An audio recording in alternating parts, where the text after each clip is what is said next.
I wanna talk about some BS on the podcast. Can we get a mic check? So give it up for your co-host Joe and Greg as they lay it down like a penis on your leg. And talk about that nerd shit insurgent. Don't be late because the content is food-fed food on your plate. It's synergy, entertainment history that conquers these topics like black getting beat by Listerine. I wanna talk about some BS.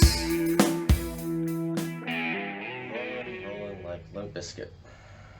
The douchebag music. Sorry if you like them. You're a douchebag. Hot dog flavored water. Does that make Undertaker douchebag if he was coming out to it? Yes. Sorry, Mark. I mean, I guess if you were during the time, you know, when you're listening to it, it's not a big deal because it's the fad. But if you're listening to them now, then You know, I can confidently say I was never a Limp Bizkit fan. They had one song, "Build a Bridge," and I think it was a pay-per-view song, or one that they used. Speaking of, might as well go right into it. The Slipknot had the theme song for NXT Toronto Takeover. Yes, it I did. was so happy to hear this, mainly because I listened to the album. It's fantastic. They did such a good job. I haven't listened to the last few. I think it's like the one with Psychosocial on it. That was the last one I heard. That one was alright. I went to the show they were touring that, but the Grey Chapter is phenomenal. There's so many good songs on that one. It's hard. Override is actually I took a part of Override, which I'll send it to you so you can listen to it. But I took a part and I was gonna rap over it because I was so impressed by just the balls of this beat. However they dun dun dun dun dun dun dun dun dun. I was like, oh my goodness. You know, the beat's always been awesome. Fucking Slipknot. But I was very happy. It made me, because you know we talked about it a little bit last time. I'm not too into, or I haven't completely put myself in the NXT world yet. I need to start watching it, but opening that pay-per-view and listening to that, I'm like, this is just the perfect start. Yeah, their pay-per-view songs are always something pretty heavy. But no, they just announced they're going to be, is NXT going to be live on USA? Starting like the week before AEW does. I don't know, I heard that a couple days ago. I did see that it was supposed to be on TV, and I think it's got to be better for Plausibly ratings. accurate. Stamp it. Douche. I don't know if it's USA, but I've definitely heard that it's coming to TV, which they should do because It'd be nice. I mean, they film NXT like once a month, and they just pound them all together and then edit them apart and make them into episodes. So that'd be kind of cool, you know. Seeing Adam Cole on Velveteen and all them live on the telly. they should never take Velveteen Dream off of NXT because the second he gets bumped up to the main roster, he's gonna get Bobby rooted. I despise when they take people off, like, all the time. Ricochet and Aleister Black and all that. When they were trying to introduce Johnny Gargano and Tommaso Ciampa, and they had them tag teaming again, and I was just like, fuck you, you piece of dirt. They don't know what to do with them on the main roster. They don't have a place for it. They're not. Yeah, no, they just had that like PowerPoint presentation, like, this is Johnny Gargano, and you know, this is, you know, so and so. You'll see him for 2 weeks, and then he'll disappear. And then Tommaso got injured. God, I love that man. I love him so much. I love his beard. Yes, he's great. How have you been? What's new? Just besides the move, I just getting that ready. I haven't smoked weed in a while, so it's been different. I've been eating more. Yeah. Is that what you're about? What? Eating more? What are you about, Joe? What are you about? I'm about to put you through this table. No, Well, you know, like, say, like, I'm getting a character here.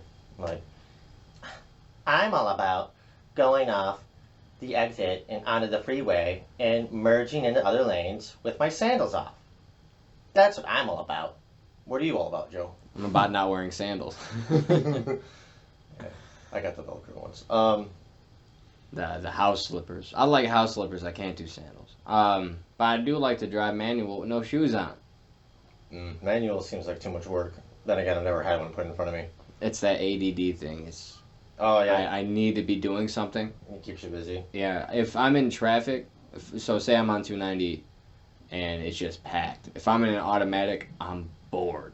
I am just I can't focus. You gotta make yourself busy. Start ramming into people, making things exciting. Oh, if I could afford Flip it, some for people sure. off, have them chase you. Like, no, I got something to do. You can't chase people in traffic. You're at a standstill. Well, like say you put them off, you pull ahead, and then they're following you. Then you block them all along the way, and I don't know. I was going down to Florida, and we're going through Tennessee, and it's about a 15-hour drive, and my friend was driving at the time, and she made a game out of passing people and yelling at them, and then when they try to get around her, she just cut them off, and we're going through like the mountains. It's like, can you not do this while we're barreling down a mountain? But no, she found it funny. It's the time to do it. I swear, if I got a good song and it's like R&B or something smooth, and you're just feeling it, I'm swerving all the time. I gotta look drunk. Yeah, that peanut butter. Play this game like if I'm in the car with my girlfriend and we're driving long distance, we play a license plate game where you gotta go through the alphabet, but you have to find each letter consecutive through license plates or billboards, or like a billboard, something like that. Which she won't even listen to this, but she cheats because I have bad vision. She's got better vision. She knows I have worse vision, and she wins every time. Yeah. One day I'm gonna get LASIK, and I'm gonna destroy her. Destroy. How was your week, Greg? I was at a wedding in Chicago, and I got engaged. That was pretty cool. Oh yeah, congratulations, buddy. Yeah, it was weird. How'd you do it? How'd you propose? Well, I didn't. Did she propose? Yeah, she did. She just said, "Enough waiting, motherfucker. Let's do this." Well, it's been kind of hinted where she'll go drinking with her friends, and then she'll come back and like, why don't you propose?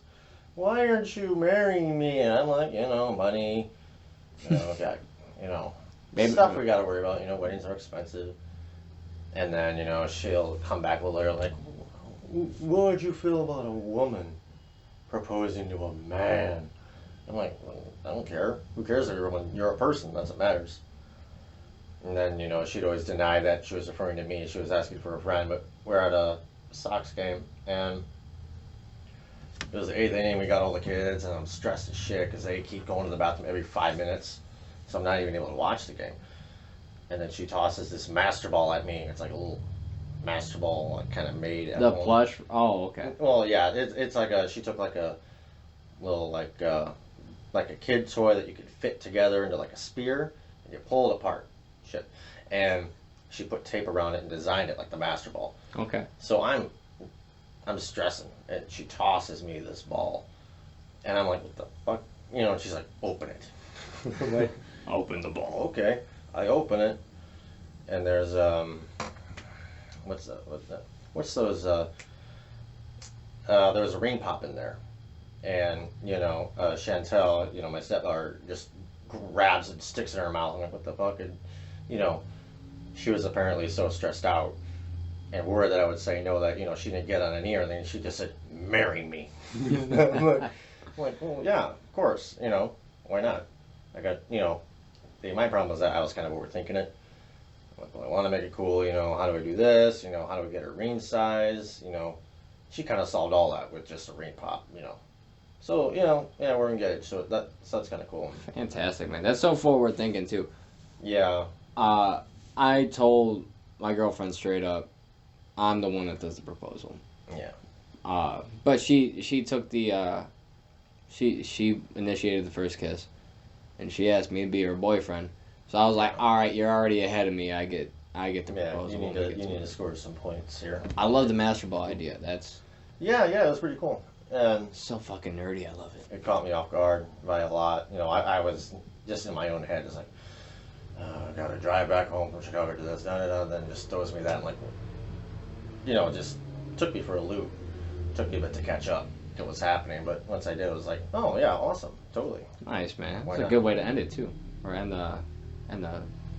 Was it being in the environment of a wedding and just all the romance in the air that kind of sparked it, or was it something that? Well, she was planning it for a while, I guess, like 2 weeks ahead, and she was waiting until we were down there to do it. It's just she didn't really know when, or, you know, she wanted to do it at a Pokestop, I guess, which would have been even weirder. But because we were at the She's Sox, like, I caught a Pikachu and you. yeah, ho ho ho, Lickitung. You know, because the Sox game was filled with Pokestops, she kind of counted that as a Pokestop, so like a 2-in-1. So it's kind of cool. But yeah, then I drove back from Chicago and, you know, started watching NXT Takeover and SummerSlam. Yeah, my first segue. Nice. Very smooth. Today we're reviewing Takeover Toronto and SummerSlam, both in 2019, obviously. And yeah, Just a wrestling weekend. wrestling weekend. I gotta tell you off the bat, I liked or enjoyed watching Takeover vastly more. That's SummerSlam. usually my take. Such a with it. better show. Yeah, it's a lot more streamlined. It's shorter too, usually, isn't it? About a half hour. Yeah. Normally the WWE pay-per-views have been longer, but I guess this was only like 3.5 hours, and Takeover was 3 hours. It was pretty short. Yeah, SummerSlam was pretty short this year. I mean, then again, they usually are compared to like WrestleMania, you know, 7-8 hours. But what do you want to do? We'll start like start in order. Yeah, we'll start with the Sure. top of the show, the NXT Tag Team Championship match with the Street Profits. Well, I have not seen wrestle before. This is my first time. This is Yeah. probably, dope for listeners. If you are not familiar with the program, I'm getting familiar with it too, so I'm going to follow the journey with you. Greg, you've been viewing it for a while, haven't you? Yeah, I mean, You're a fan. I really, really got into it after the Johnny Gargano versus Andrade Cien Almas championship match. Andrade's. Because that was just fucking awesome. That was Takeover Philadelphia a while ago. I've been following it every time they show up. But if you want a good Street Profits match to start off with, there's I think it was WrestleMania weekend was their last pay-per-view, their last Takeover. It's like a 4 or 5 team tag team ladder match for the titles, and it's nuts. It's crazy, and Street Profits really shine. They really get to show off the shit they can do in there. So if you want a good jumping off point for them, that's a good place to start. Then any big things to take away from that match, or I was impressed with them and their actual, because I've been watching them on Raw. They show up, they do their backstage, shtick, and then go on, and it goes back into the show because they always got to have those weird segues. Yeah. But I was really impressed. They seemed technically sound. There were some good spots, good reversals throughout the match. Undisputed Era did fucking well. Yeah, they're probably my favorite tag team. Maybe I kind of wanted them to win. top 3. They won it. I think it's is it Bobby Fish? If they would have won, it would have been like their 3rd championship or his 3rd time holding the titles. Because Adam Cole's had it, and Kyle Fish or Roderick Strong, Kyle O'Reilly have had it in separate times, but Bobby Fish has had it the most out of all of them, and that would have been his 3rd, I guess. So Street Profits took it. I enjoyed it. It was a good start. And it felt like it set the bar. Like, it was a decent... Yeah. What was it? Montez was acting like the Rock for a bit. Tried doing the people's elbow, and then he got tripped up, and then he did the rock bottom or the Uranagi or whatever it's called. Yeah, they called it the Uranagi, but it was clearly a rock bottom, or for WCW fans, the bookend. The bookend. What a bookend. I remember the Rock and Booker T's program where they fought over that move. Yeah. No, I'm still waiting for Undisputed Era to have all the titles. And when that happens, I will They should New Day it. I'll go to my happy place, and I want them to invade. And this could have been the show to do it. Yeah, it could have been. They were all in championship opportunities. Yeah. This would have been it. Roderick Strong was in the North American Championship match. Most of the time, they usually have a chance. I think the last one, Roderick Strong wasn't because he was facing Matt Riddle. He was facing Matt Riddle, and that was pretty sick.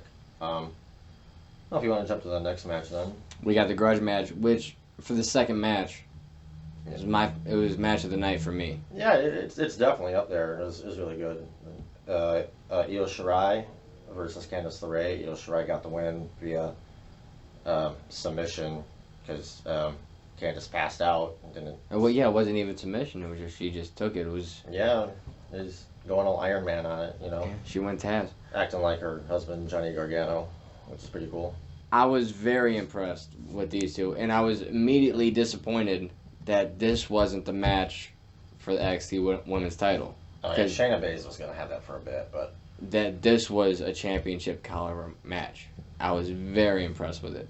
And yeah, their NXT doesn't have very many heels for women, so I think they're kind of building up Io Shirai as a heel, so she can go after that title as a heel, and then that might, after Shayna moves on, which it's got to be pretty soon by now. I think Io will probably be the next big heel. You think they're going to call her up? They shouldn't. Shayna Baszler probably pretty soon. They should, because they've got the main roster is in such a predicament where they keep boosting people up, and then 15% of them stick around, and then the other ones. Yeah, I mean, there's a ton of talent. I mean, they got Asuka and Kairi Sane just off the top of my head, They threw Asuka in the tag division, even though she doesn't belong there. Yeah. The Kabuki Warriors, and they never really did anything. Which it's a fun gimmick, and backed by a Paige, they could do stuff, but they don't. Even then, they don't do shit with them. Yeah, Paige just went through surgery on her neck for the second one, so they're probably going to be inactive for a little bit, or they'll probably be in singles competition until she gets back. Well, they tagged on SmackDown, didn't they? I'm not sure. I don't believe I watched it. I mean, I saw the Buddy Murphy Roman Reigns match, but. Buddy Murphy belongs on the main roster. He's very dope. He needs a title, maybe like the Intercontinental or something, but he's definitely deserving of it. He's one of the best. Yeah, it was a pretty good match. Well, pretty good. it was amazing. Yeah, I enjoyed it very, very much. I was very impressed, and that match, if anything, because it didn't feel like a WWE match. It felt like a Japan.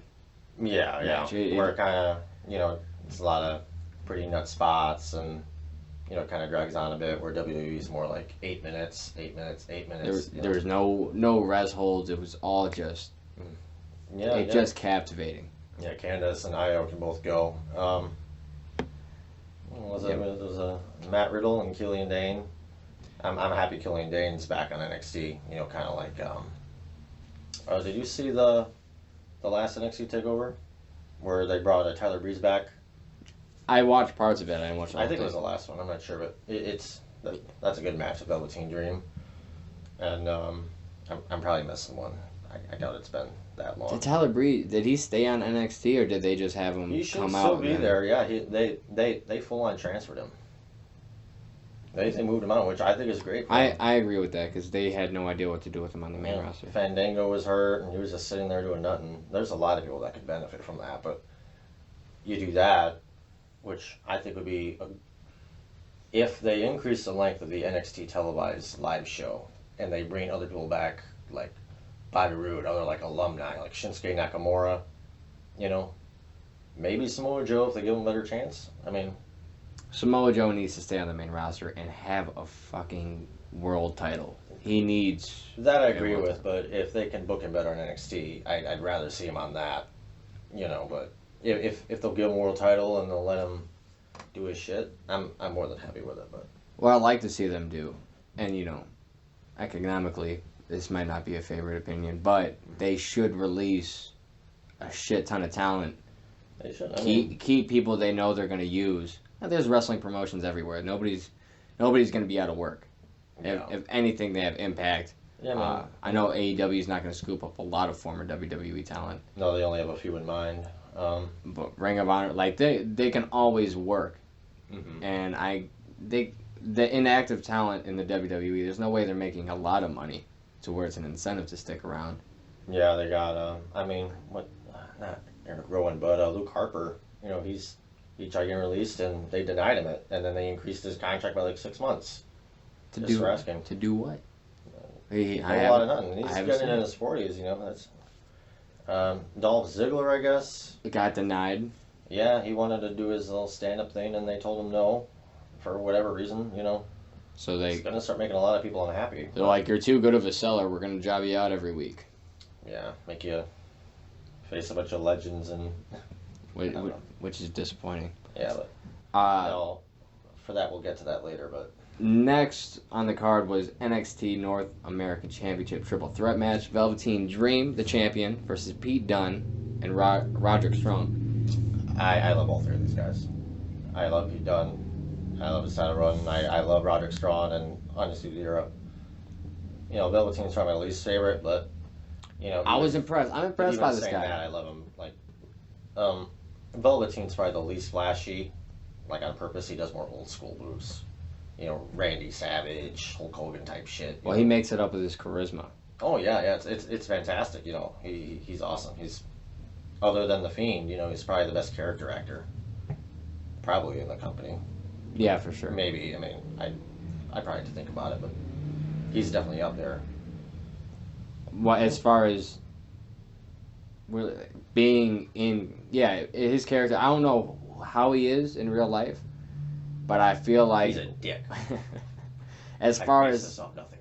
I can see him on screen and be like, that's him, and he's as far as method goes, he's in it, which I gotta commend him for. You get so into it. His entrances are always so flashy, you know. He had that, coast to coast elbow drop. Yeah, fucking coast to coast elbow. Huge. You know, fucking forget about Shane McMahon and his leg drops are gonna look like shit now. I mean, they've always looked like shit with Shane, but. Because we knew what RVD was doing. Yeah. All that was RVD move, and once you know RVD doing that coast. And RVD gets some fucking height, you know, but Shane just kind of like. It's lazy. This looked effortless. Oh yeah. It looked unbelievable. This was a really good match. It felt like they probably needed the Matt Riddle segment to kind of. I don't want to say calm things down, but take attention away from the ring after. Yeah, I mean, it was match, you know, then the interruption with Matt Riddle, then match, you know, so. Pete Dunne was very exciting to watch. He's always. I want to see more. I want to go back and watch more of his work because. You should, the one with him and Tyler Bate is a classic. It's, I think that was also in Toronto. I'm probably wrong on that. Show up in Canada. Yeah, no. Tyler Bates going for the UK title too against Walter in the next. I think it's Takeover Cardiff. Which they just had a gang of wrestlers in the audience they kept shooting back to. Like, look at this guy here. Ricochet's here. Yeah. Walter's here. Yeah, I guess. I guess Edge was there too, which is pretty cool. Fuck it. But no, there was those. Yeah, I noticed there was a lot of spots for Roderick Strong also like that. You know, going back and forth, elbowing both of them as he passed by, you know. Yeah. Throwing one of them on top of the other for a backbreaker, you know. I like the finish. The finish made sense. Yeah. Because you don't see, like, Triple Threat's always really one-dimensional type of how the match is going to go. And normally it's, you know, you take advantage of the guy being outside of the ring But this just made sense. The guy, he's out, right? Yeah, break up the count. The guy moves over. Velveteen steals it. And was it Roderick Strong did his finisher on Pete Dunne, and when he was covering him, Velveteen came down with the elbow drop on Roderick Strong and then just pinned Pete Dunne. Yeah. And nobody looks weak from this. Everybody looks strong. The match, I feel like, favored everybody. Everybody came out as a winner. You know, Velveteen obviously has the championship, but I was impressed by the whole show. Yeah, and I don't know if that was Pete's first real performance since he lost the title or not. Because I know he just had a kid, you know, so he might have had some time off. Because the fans seem really fucking pumped to see him again. But I don't watch a lot of NXT UK. It doesn't really have a whole lot of a story. That we're in Canada, so the audience is, Yeah. Either they're not used to seeing some cats. Yeah. Next is the NXT Women's Championship with Shayna Baszler as the champion, retaining against Mia Yim, I think it is. Yeah. Via submission. This match is pretty cool. I liked it. I mean, it was obviously overshadowed to me by Io Shirai and Candice, but yeah, for what it was, I enjoyed it. I liked the difference in attitude between the two. Mm-hmm. Yeah, well, I mean, the big thing about it was that this match was pretty damn smart. I mean, most of the time, Shayna Baszler, stomps their hand and she submits them, but Mia Yim seemed to find a counter for everything. Yeah. Very like street style. I mean, that's kind of her gimmick, but raking the eyes, pulling on her hair, doing all sorts of shit to get her out, and then, as Shayna's, targeting her arm, Mia Yim's targeting Shayna's. So, which is brilliant. You're gonna. It's fantastic, and then Shayna kept trying to hit her, finish her, and then just to kind of showcase Shayna more, she just choked her out with her fucking leg. It's like, that is brilliant, For a submission magician, if you're gonna have that moniker, you have to have more than fine. Yeah. If you're gonna take away mine, I'm gonna figure this out somewhere else. So that was a very, bright way to finish that match. Yeah. That made her seem like at least not one dimensional, but you got to watch everything. Yeah. So now Shayna looks even more dangerous than she ever did. Which she's always been dangerous, and Maya looks pretty good for standing up to her, the way she did and getting out of it. So, it'll be pretty exciting to see what they do. Maybe Maya will have a thing with Bianca Belair or something, or maybe have a thing with Io Shirai. That'll be pretty cool. Pretty cool clash. I want Io Shirai to have the title. That would be great. Yeah. NXT Championship. I don't want to call this a 2 out of 3 falls match. I'm going to call it what it is. It's a 3 stages of hell match. Exactly, yeah. I had that in parentheses. I'm so happy. 2 out of 3 falls, 3 stages of hell. Adam, table. I was so excited to see a 3 stages of hell match. Mm-hmm. The first was normal, like just normal rules. Second was a street fight. And the third was just basically like an extreme steel cage, barbed wire and weapons tied up to the sides of the cage. That was great. Barbed wire, rolled throughout the top, which they ended up using. Yeah. As a weapon. This match was so good for showing that you can have an exciting hardcore type match without color. Like nobody was really bleeding. There was no real headshots, but it held intensity throughout the entire thing. Even the normal match, when you had the DQ finish. Yeah. No. Johnny and Adam got chemistry right up the ass. That's a very odd phrase. Hey man, we don't know what they do after the show. I mean, that's their third title match. They're. Do you have thoughts on their other title matches, or have you seen them, or? I watched Culver and Gargano 1. Yeah, that was a 2 out of 3 falls too, wasn't it? And then the second one was. God, I'm having trouble remembering. There's so many, and they're all so long, but they're all so good. The first one kind of rubbed me the wrong way a little bit because Johnny came off a little John Cena-ish, where all of the Undisputed Era came out and just started, trying to interfere, and then Johnny's beating the fuck out of all of them like he's Batman. He's Johnny Wrestling. Yeah, I love Johnny. Johnny's up there with some of my favorites right now. I feel like that's the token way to handle a strong baby face is by having a bunch of heels. Yeah. Do the thing and then they come out on top. It's generic, it's novelty. Yeah, what given the audience, sometimes it works. Yeah, I mean, hopefully they don't overdo it. The second one I liked a lot better because, second match, not the second fall, the second title match. Where like the ref was out and Johnny's suicide dived into him, and Adam's calling down for Undisputed Era, and there's that moment where Johnny's like waiting for him and shit, but they never came down. That match was really good. How do you feel about the finish of this match? Because they both fell off the top. Yeah, went through the table, and Cole put his arm around Yeah, Gargano. And- What's and that got match the with pin. Triple H where they fell off and then he just happened to have his arm over his chest? Stone Cold. Yeah, but in this case, Adam kind of had to move over a little bit and put it on him, which is fine. No, nothing wrong with that. But yeah, it was great. It feels like. See, I don't know how, because it almost feels Brock Lesnar and Roman Reigns, like when they fell out the cage from the spear. Yeah. Well, that match is pretty quick, though, too.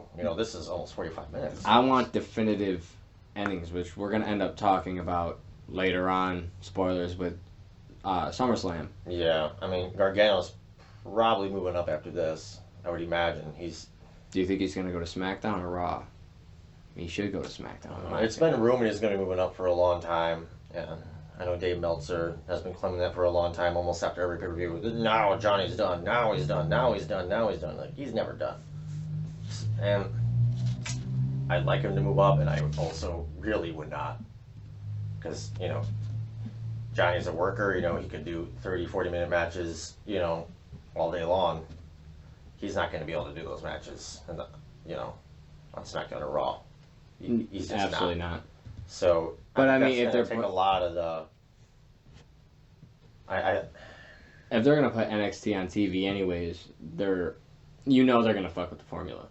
Yeah, they have to commercials and ratings, and they're going to put more drama than what we want in there.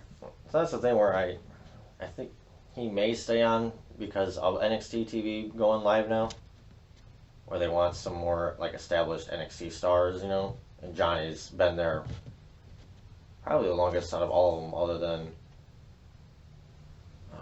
other than the Street Profits. Velveteen Dream's been there for a while. He's pretty young though. He's like 22, 23. I feel like he's been on the roster for a while. Yeah.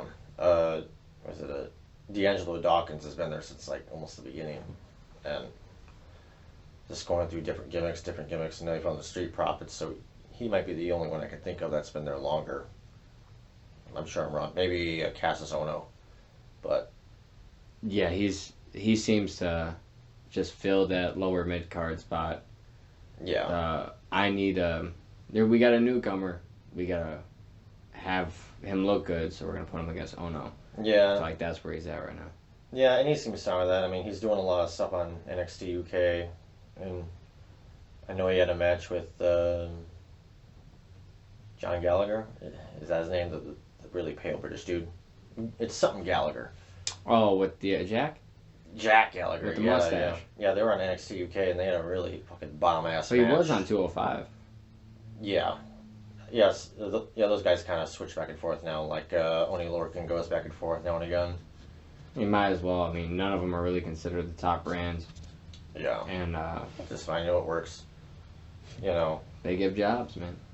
Well, what would you say? I mean, would you say Io Shirai and Candice LeRae is your match of the night then, or? Absolutely. That if not that, that 3 stages of hell. I would probably say that. I mean, it's a little monotonous to kind of go through every little thing that happened because they fought so many times, and if you've seen their matches, you know what they're doing. But in a way, they kind of adapted off of that, where they're learning, their other matches, they're learning from each other, and this one they learn, like 2 steps over what they learned from each other previously. So it's like counters on top of counters, and just, their chemistry is like fucking Reese's peanut butter cups. I don't. Man, those guys could do it wrong, but Before we move on, Io Shirai is 619. Oh yeah. Well, Is the tiger feint kick she calls it or whatever. Whatever it is, a 619. Yeah. Cesaro has a Swiss 19. That is top drawer. I was very impressed because I'm one of the guys where certain moves I want to see done by the people. I don't want to see Cesaro do a 619. That's a Ray move, and you just don't know how to perform it. It's not as smooth. You can already tell he's trying too hard. He's an amazing athlete. Yeah. But that particular move, I can care less. Yeah. But when she did it, and it's to the back of the head, wonderful stuff. Yeah. Like, what was it? Like Ray killed that guy in Mexico, or putting his nose into his brain or whatever? Oh no, he kicked him in the back. When the guy landed on the ropes, something happened to his neck. Oh. And when Ray went to go 619 him, he dropped. They continued the match for 3 or 4 minutes. Like, they continued the match. They did the finish. Checked on him. He wasn't moving. Found out he was dead. So he's like, just... Was Ray, after the 619, he was just kind of dragging around like a crash test dummy? You set up so I can hurricane you. They tried to pick him up, and he just... Obviously, he's dead. He's not moving. I remember watching that. And, that's always sad. Damn. I guess he was a lucha legend. This guy, he was beloved by that fan base. But also, he just put so much credibility behind Ray. Well, Ray is like a legitimate legend, you know, like all over the world, you know. Which he should be treated better. I don't like this whole, like, it's cool making Andrade look stronger. Yeah, I mean, Dominic, if you're going to have your son come into the business, don't do it off of your coattails. Have him go through it. You don't need to gimmick him out. You know, if he's anything close to you, he's going to be successful. You came in, you didn't have to come back to the WWE. He was having success elsewhere. And, you know, he's going to be one of those guys where he's going to be loved forever. Yeah. Don't matter how many people he kills. But there's something about them shitting on legends who can still work. Yeah. Like Kurt Angle, I love Kurt Angle. He's one of my favorites in his prime. Kurt's awesome. I wish he would have been in WWE during his TNA run, because at that point he was fucking aggressive. You know, he was working unbelievable. He was also on a lot of drugs, but the way he was working was just on a whole nother level. He turned it to 11. But when he went and came back, and he was obviously, his body wasn't the same. Ray can still move, and he almost did that AJ Styles thing where, as AJ got older, he stopped high flying as much. He became more grounded. He started picking his spots. Yeah. Ray, instead of doing that springboard, fucking tornado, fucking spinning, you know, then landing on a hurricanrana type stuff, instead of doing that, he's doing a baseball slide. Yeah, and much landing more, you know, simple, but he's so smooth with it. You know? Yeah, it's almost like, he's compensating, but you don't care because he's making it look so goddamn good. If you can work this good, you're a legend, but have him work. You know, don't job him out and make him go, my family. If they're gonna keep treating Ray like this, would you like to see them move Ray to 205 Live? Or would you like to have him stay where he is, where he's facing like Andrade and all that, which it keeps happening, but those are great matches. I would rather see him released. Yeah. Because I know he would be happier elsewhere, being able to work. Because even when he was in Lucha Underground, did you watch that program at all? No. I've heard about it, but I never watched it. With Johnny Mundo and shit. John Morrison. Yeah. The matches he was pulling over there, and which, you know, Ricochet was in Lucha Underground too as Puma or some shit like this. The matches were excellent, and you could tell he was allowed to do whatever, you know, and he was treated right. Yeah. If you're not going to treat somebody right and up to their potential, you shouldn't have them. Yeah. I love to see him every week, but I also don't want to see him shit on every week. Yeah, and I think that's kind of WWE's biggest problem right now is they have too much talent, and too much really good talent where, you know, a lot of these guys could be running a lot of promotions, but because of that, there's so many, you know, they're just kind of putting their hand-picked dudes up, and the rest of them are kind of just faltering, you know. It's diluting. It's diluting the product because they don't know how to manage all that. Yeah. All that talent. As for Dominic, you know, I wish him the best, but I'm waiting for the moment somebody brings up the Ray and Eddie custody ladder match for Dominic. Yeah, that's one of the biggest. I don't think he should go to the WWE just because of that. Yeah. What a low point.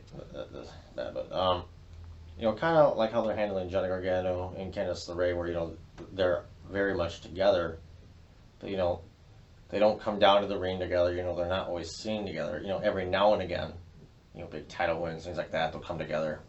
It's not in your face. But, like they try to Johnny's do. not going down with Candice, at ringside against Io Shirai. She's doing it herself. Dominic needs to be, if he's going to make a successful career as his own, he needs to get off of his dad, That and he'll crush Ray. He's too big. He's a thick boy. Well, there was... So, remember when Randy came out?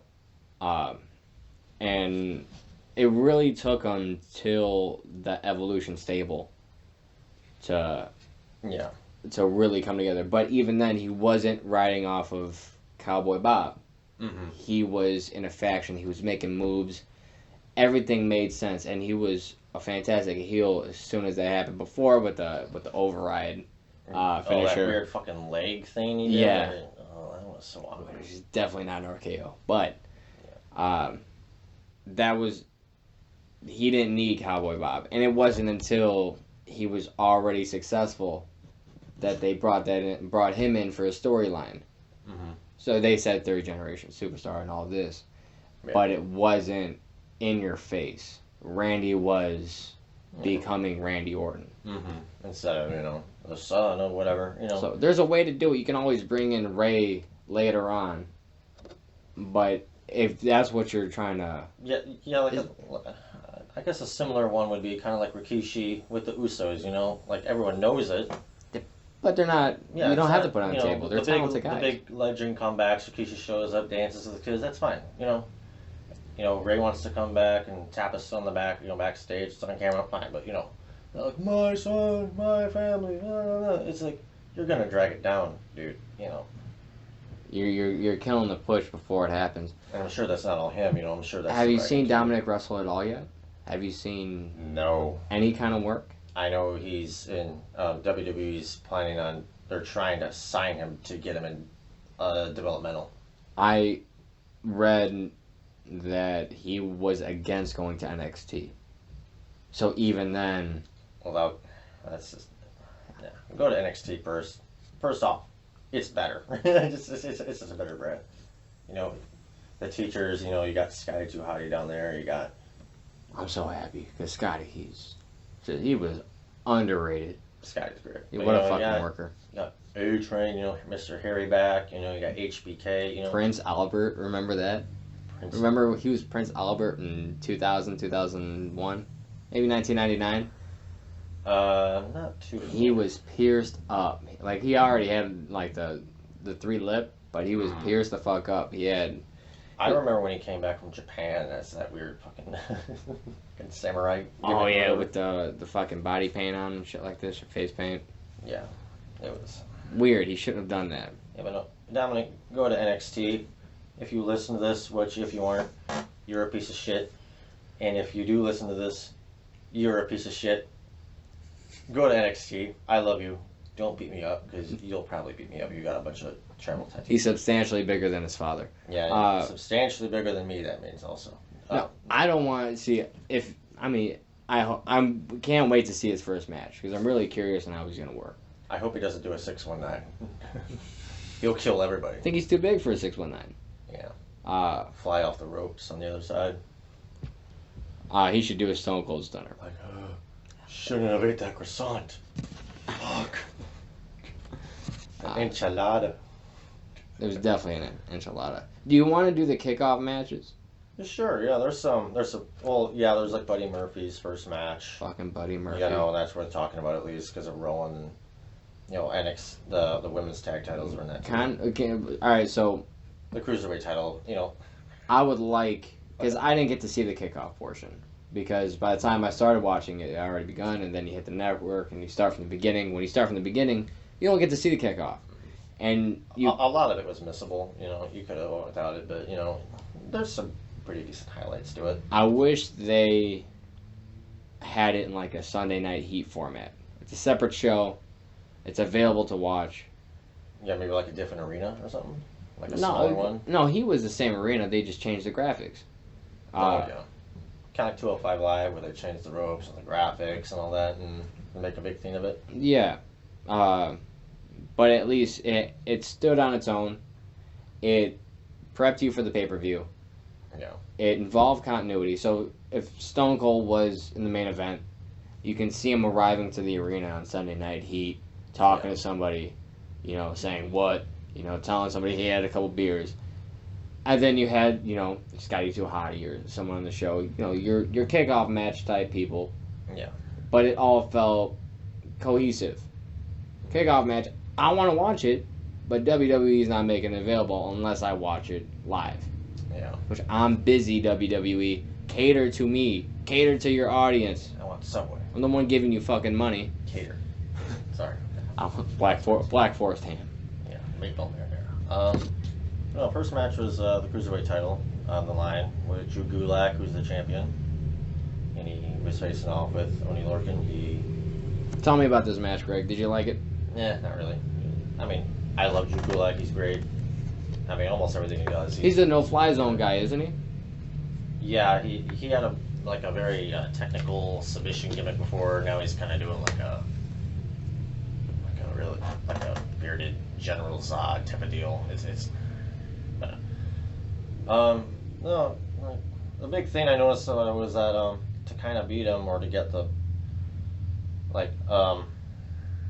Oney Lorcan's thing's kind of like I'm on cocaine, I run around and punch you really fast and hard, and Gulak was getting beat up, and then he punched him in the fucking throat. Adam's apple, and he goes down. That was pretty cool. Yeah, well, have you ever been punched in the throat? I used to play baseball. I really wasn't in any games, but in practice, I got a baseball thrown at my neck. I think that's pretty similar. It hurt. If you were wondering. Yeah. You don't want to fuck with the throat. Yeah. So yeah, that's a convincing move. Yeah. It's more convincing than was it the Big Show knockout punch? Which it's a punch in professional wrestling. We already know it's not hitting. Yeah, I mean, the fucking punches, like Shane McMahon just infuriates me with all that shit. But Oh yeah. No, I mean, all in all, like such a substantial striking game. He trains MMA. Believe all these sluggy ass fucking punches. Which I thought Matt Riddle would have a better punch. Yeah. Well, looking back on the match, there's not a whole lot that I can really think of. So Drew picked up the win. Other than his punch to the throat, which is fine, So he wins. Yeah, then Buddy Murphy technically defeats Apollo Crews, I guess. By disqualification from Rowan. He came out and just started beating the shit out of... Why did he do this, Greg? This is some continuity shit. I like it. Yeah, Buddy Murphy accused Rowan of trying to kill Roman Reigns, and then he came out and beat up. The match is pretty short. What was it? It was a 4-minute match. And the match is pretty good, all in all, between Apollo and Buddy Murphy. Because they can both fucking work. Apollo's another one of those guys who's just not used correctly. Apollo could go back to NXT and find a spot very easily. Maybe like a North American Championship run. Yeah, Apollo should be, if you're going to have him on the main roster, he should be one of those Intercontinental United States Championship type guys. Like a Shelton Benjamin, kind of like a mid-card type of dude. I'm one of those people really where I believe that Shelton should have had a world title at some point. Yeah. That's a big mistake on Vince's part because he is fucking brilliant. Shelton's fantastic. But Apollo definitely deserves more. Yeah, but no, the match is really short, but for what it was, they packed a lot into it. It's very athletic. It's Buddy's first match since leaving 205 Live. God, that's been a while, so. I dig Buddy. I watched him pick up the Cruiserweight Championship. I love his 205 Live matches. They're really good. He does a good job. And he does everything really, really well, really crisp, very fluid. As far as I know, he's dating Alexa Bliss, so good for him. Well, good stuff. Now, speaking of Alexa Bliss, next match and the final match of it is, there was also... there was Elias's pre-SummerSlam concert. And Edge came out and interrupted him. Yeah. I was listening to the ENC pod yesterday, and Edge was talking about that. What did he say about it? Well, Christian was all like, how was that with your neck? He's like, oh, I'm fine, Edge was saying at the time, when he was being told he had to retire, he thought he was a lot worse off than he was, but now he thinks he could actually do some matches. No, So don't do it. So he said the spear is nothing to him. Like, Yeah, it's all shoulder, and he was always his spear was always so disconnected looking. It was hard for me to follow Edge's spear, or at least get behind it. It's not like a Goldberg. It's not like a Rhino Gore. yeah, He's pretty much lifting, pulling his arm out and carrying somebody down. yeah. It never sold it for me. Yeah, but I according to Edge, they went out there with like 15-minute notice or something like that. Like Elias had to make up a song like in that amount of time, and that's fucking nuts. And apparently like the week before, Edge was like dirt biking or something, and he fell off a thing, and he described it as a hip toss. If he can dirt bike, he can wrestle. Yeah, he described it as he got thrown off his bike in the way of a hip toss, and he hit the ground at 25 miles an hour, and he was fine. So he's like, yeah, I mean, he was saying that he was saying probably like a year-long tour he couldn't do, but he could probably pull off a match or two, like short ones. Are you interested in seeing it? Do you want to see Edge come back at all? I love Edge. I love Christian, but no. I'm happy with their show on WWE Network, and their show is fun. They do have a fun show. I like the happy format. seeing him on Vikings. I'm happy listening to their podcast, and I'm perfectly fine with them not wrestling again. And he seems to Edge is on Vikings? Edge is on Vikings. He's on the last couple seasons, and he says he does his own stunts on there, Is he a too. full-time cast member? I think now he is, yeah. I'm going to start watching the Vikings. I don't know how long it is. I watched the first season of that. I liked it, and then I stopped watching it. Which is really... Oh, by the way, I started watching more of The Boys, and oh my god, it's... I heard it was top drawer material. I want to get into it, but But that'll be next podcast. Because season, people have had enough time to see the whole thing. I still haven't. Yeah, it's we should move on to the next... We got the WWE Women's Tag Team Championship with Alexa Bliss and Nikki Cross, which is an odd couple for sure. Prolonged segue to Alexa Bliss and Buddy Murphy. and the Iconics, which the Iconics were holding the titles for a while and really never... They never even defended them. They never shined with them. Yeah, which sucks, because I absolutely love the Iconics. They're great. They're those annoying broads that... like when they come out, you're like, come on. But it feels weird without them. If they're holding the titles, they should be on the show. They made such a big deal about bringing women tag titles to the brand, and then you give them to the Iconics, who were actually a tag team before the division started. Yeah, a very long time, and they've been like close for years and years and years. Then in all rights, they deserve these titles. They've earned these titles, and they were never properly booked with them. I would like to see them get another run with it under like a Bischoff or Heyman. Absolutely. I see what they do with them, but in any event, Alexa and Nikki picked it up. Yeah, I mean, big thing about this is Alexa Bliss was dressed like Buzz Lightyear for some reason, and did the laser point. Yeah, I saw a picture of Toy Story stuff. Which, real quick, Johnny Gargano wearing Wolverine attire. Wonderful. 90s Wolverine blue and yellow. Yeah, he dressed up like Iron Man a while back too, with the flashy thing on his chest. He did fantastic Captain America thing. He always comes out in that shit. That's what he does. I liked it. Well, kind of in the vein of people with injuries, Edge and Paige and all that. Alexa Bliss had a pretty bad injury, and she's actually taken some pretty rough bumps. She's a worker. I really dig what she does, and she's a fantastic heel. She is completely she's believable. I never want to see her as a face. Never. Yeah, that like that thing where all the fans are chanting "what" at her, and she had that comeback to it. I forgot what it was, but it was great. Bad podcasting. I don't have my reference. Just believe me. Yeah, it happened. No, she is very talented with the improv aspect of talking to the audience. She knows how to interact with them. She feeds off of them correctly. Yeah. She knows she's got certain chemistry with everybody she performs with. She knows what to do. She's professional top notch. And she was supposed to be a manager in the beginning. She wasn't even supposed to be a wrestler, so good for her. Yeah, she was in with, was it Enzo and Cass, or was it, I can't remember the pairing, but 6-1, or... it was an NXT pairing. Yeah, she was a manager with one of those. That was a bit before I started watching, so I don't know. I just remember seeing it on the montage thing for the games. So I'm like, oh, she was a manager. Yeah. That's the kind of research I do. Yeah, we can go on the main card then. Alright, so we start off with a match that we don't see very much, which I love this type of match. It's the pacing of it, it's methodical, it makes sense with performers like these two, Becky Lynch and Natalya. They have a submission match for the Raw Women's Championship. That's something I noticed about the weekend, well, especially over NXT, was there were a lot of submissions. You know, it was I think that's designed for Toronto. I mean, not submission matches, but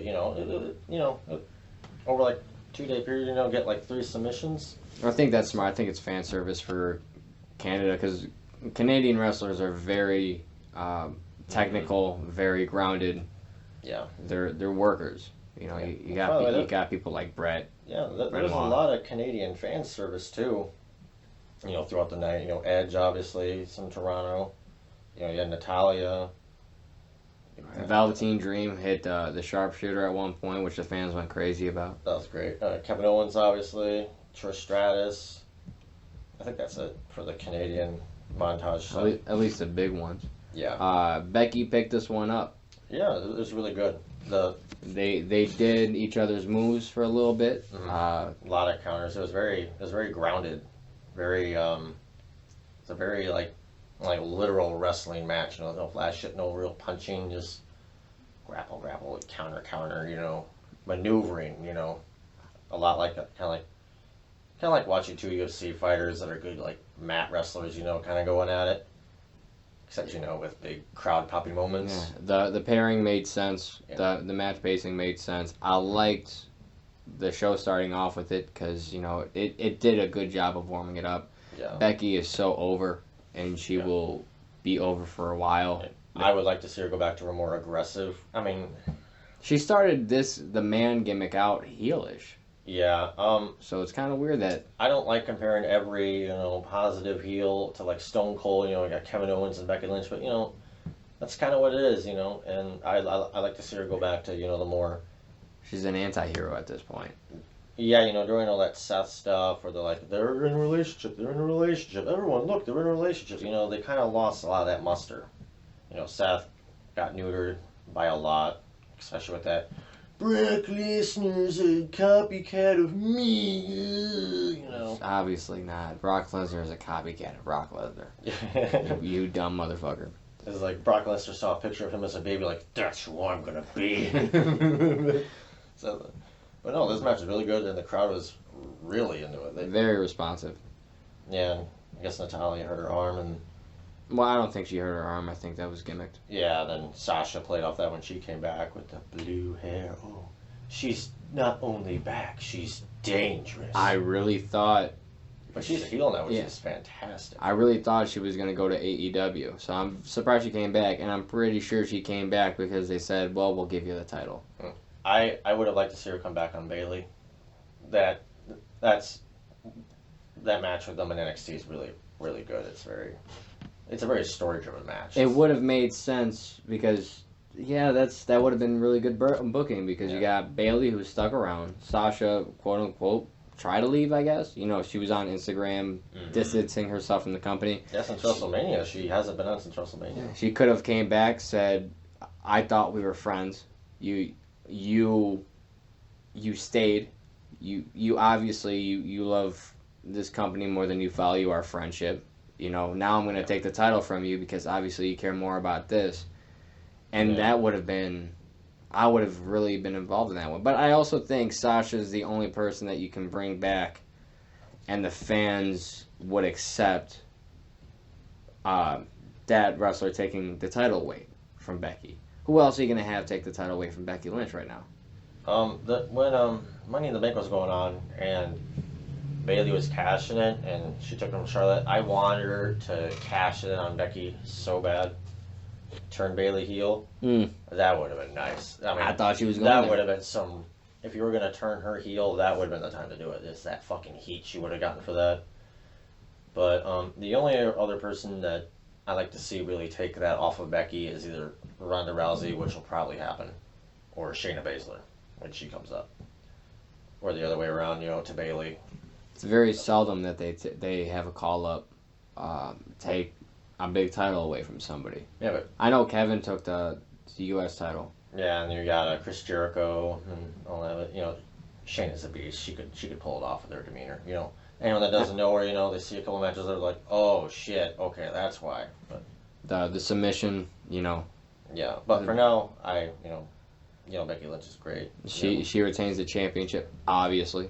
Yeah. Next up was Bill Goldberg and Dolph Ziggler. You weren't man enough to face me. And essentially a squash match where the post-match shenanigans seemed longer than the match. Comedic. I think he's practicing to stand up in the ring. The second one, it was very exaggerant. Yeah, I mean, the beginning was tight. Ziggler just popping him twice with super kicks. You didn't expect it. It was smart. Because he's one of the guys who's, he obviously has the super kick from Shawn Michaels, but what move is faster than the spear? Kick to the fucking face. Yeah, a roll-up. The most devastating finisher of all time. Everyone gets beat by it, especially Sami Zayn. But no, Goldberg hit him with the spear, fucking nasty as shit. Two of those spears could probably be on the highlight reel of Goldberg's spears, up there with the Christian one back in 2003 or whatever. When they were just feeding Goldberg any lower mid card they possibly could. Yeah, Dolph he's that performer where he's just, you can put him up and he's gonna make somebody look brilliant. Yeah. I mean, he's kind of like Randy, where there's times where he's not into it, but when they put the work in, they fucking shine. I liked the last spear was bouncing off the ropes, gaining some momentum, and you could tell he picked it up too. I mean that second one was a little weird, where it's kind of like, ooh, kind of like tackling an old lady with shopping bags on the ground so you could steal her muffins. I do that all the time. Well, it's muffins. Yeah. Give me the fucking muffins, Beatrice. But no, it was a. But no, I mean, short match, squash match, whatever. But it shines up Goldberg after his Undertaker match a little bit. In a way, he kind of needed it, which is weird saying for an icon. But him and Undertaker. Iconics. No, it was. He does need it, and I'm sure he wasn't. It's not going to be his last match. He's going to have one more. More than likely, Saudi Arabia. So you got to have him look good going into that. You can't have him. Goldberg versus Hillbilly Jim. Is Hillbilly Jim still alive? I'm pretty sure. Good. Oh no, I'm thinking of a Hacksaw Jim Duggan. I don't know. Oh. Yeah, that's what I'm thinking of. Hillbilly Jim had the straw hat and the beard and the overalls. Yeah, I think he was barefoot. I confuse them sometimes. But no, I mean, entertainment wise, it was really good. Yeah, and it was. I laughed. It's good to have short matches, and I don't want to say it's a stat card because it, in my opinion, didn't live up to its potential. Yeah. But it's one of those matches where it feels like a segue. Yeah, very much. Then there was a segue, literally, with they were saying Drake was coming up to meet the New Day. That's right. That was Toronto, but it was Drake Maverick. That was kind of hurtful. They did not need that. No. And then they threw him again. There was a lot of heat during the NBA Finals with Drake, going up on the court during play, like, yo, what the fuck, man? Yeah, they were like, dude, get him off the field. And then Stephen A. Smith was like, if you don't want him on the field, play better. He was like, he's on the court. Get him off. Who cares if he's a celebrity? Yeah, he's not supposed to be on the court. Yeah, sorry for the yell. But, then Archer did Carmella sneak off in disguise as, as announcers. Foreign announcers. Which I was cool with. They were pulling off some accents. They do some pretty cool stuff. Yeah, I really do like that pairing together. I don't believe R-Truth's legacy right now should be the 24/7 championship, which, he doesn't have it anymore. Yeah. But it does make it seem like he's there for something at least. Yeah. He wasn't even on there for a long time, and he was starting to get mad. And then luckily this came, and he's got something to do, and it gives him an outlet at least. I mean, it's better than nothing. I'll take this or the show, when they try to do the talk show. Oh yeah. With the dance breaks, that was, I don't like a lot of. I would prefer more wrestling, but that was fun. That was always fun. They should have done more of that. I mean, right now the 24/7 Championship's probably the most consistent thing on the show.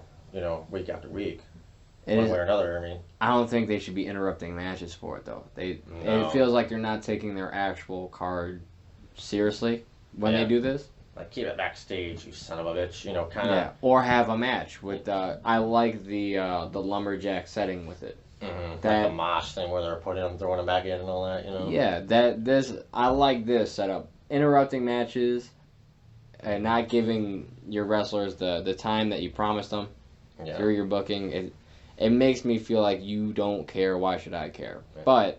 But speaking of interrupting matches, that they were doing those 2 out of 3 falls for a couple weeks. What do you think of the new thing where they're having like the commercials on the same screen as the match, with the match like on the kind of like a picture-in-picture kind of setup? I prefer it over them just taking away the match, because if you're in a live event and they obviously know when the commercials are, for the audience's sake, it boils down to bullshit for 2 minutes.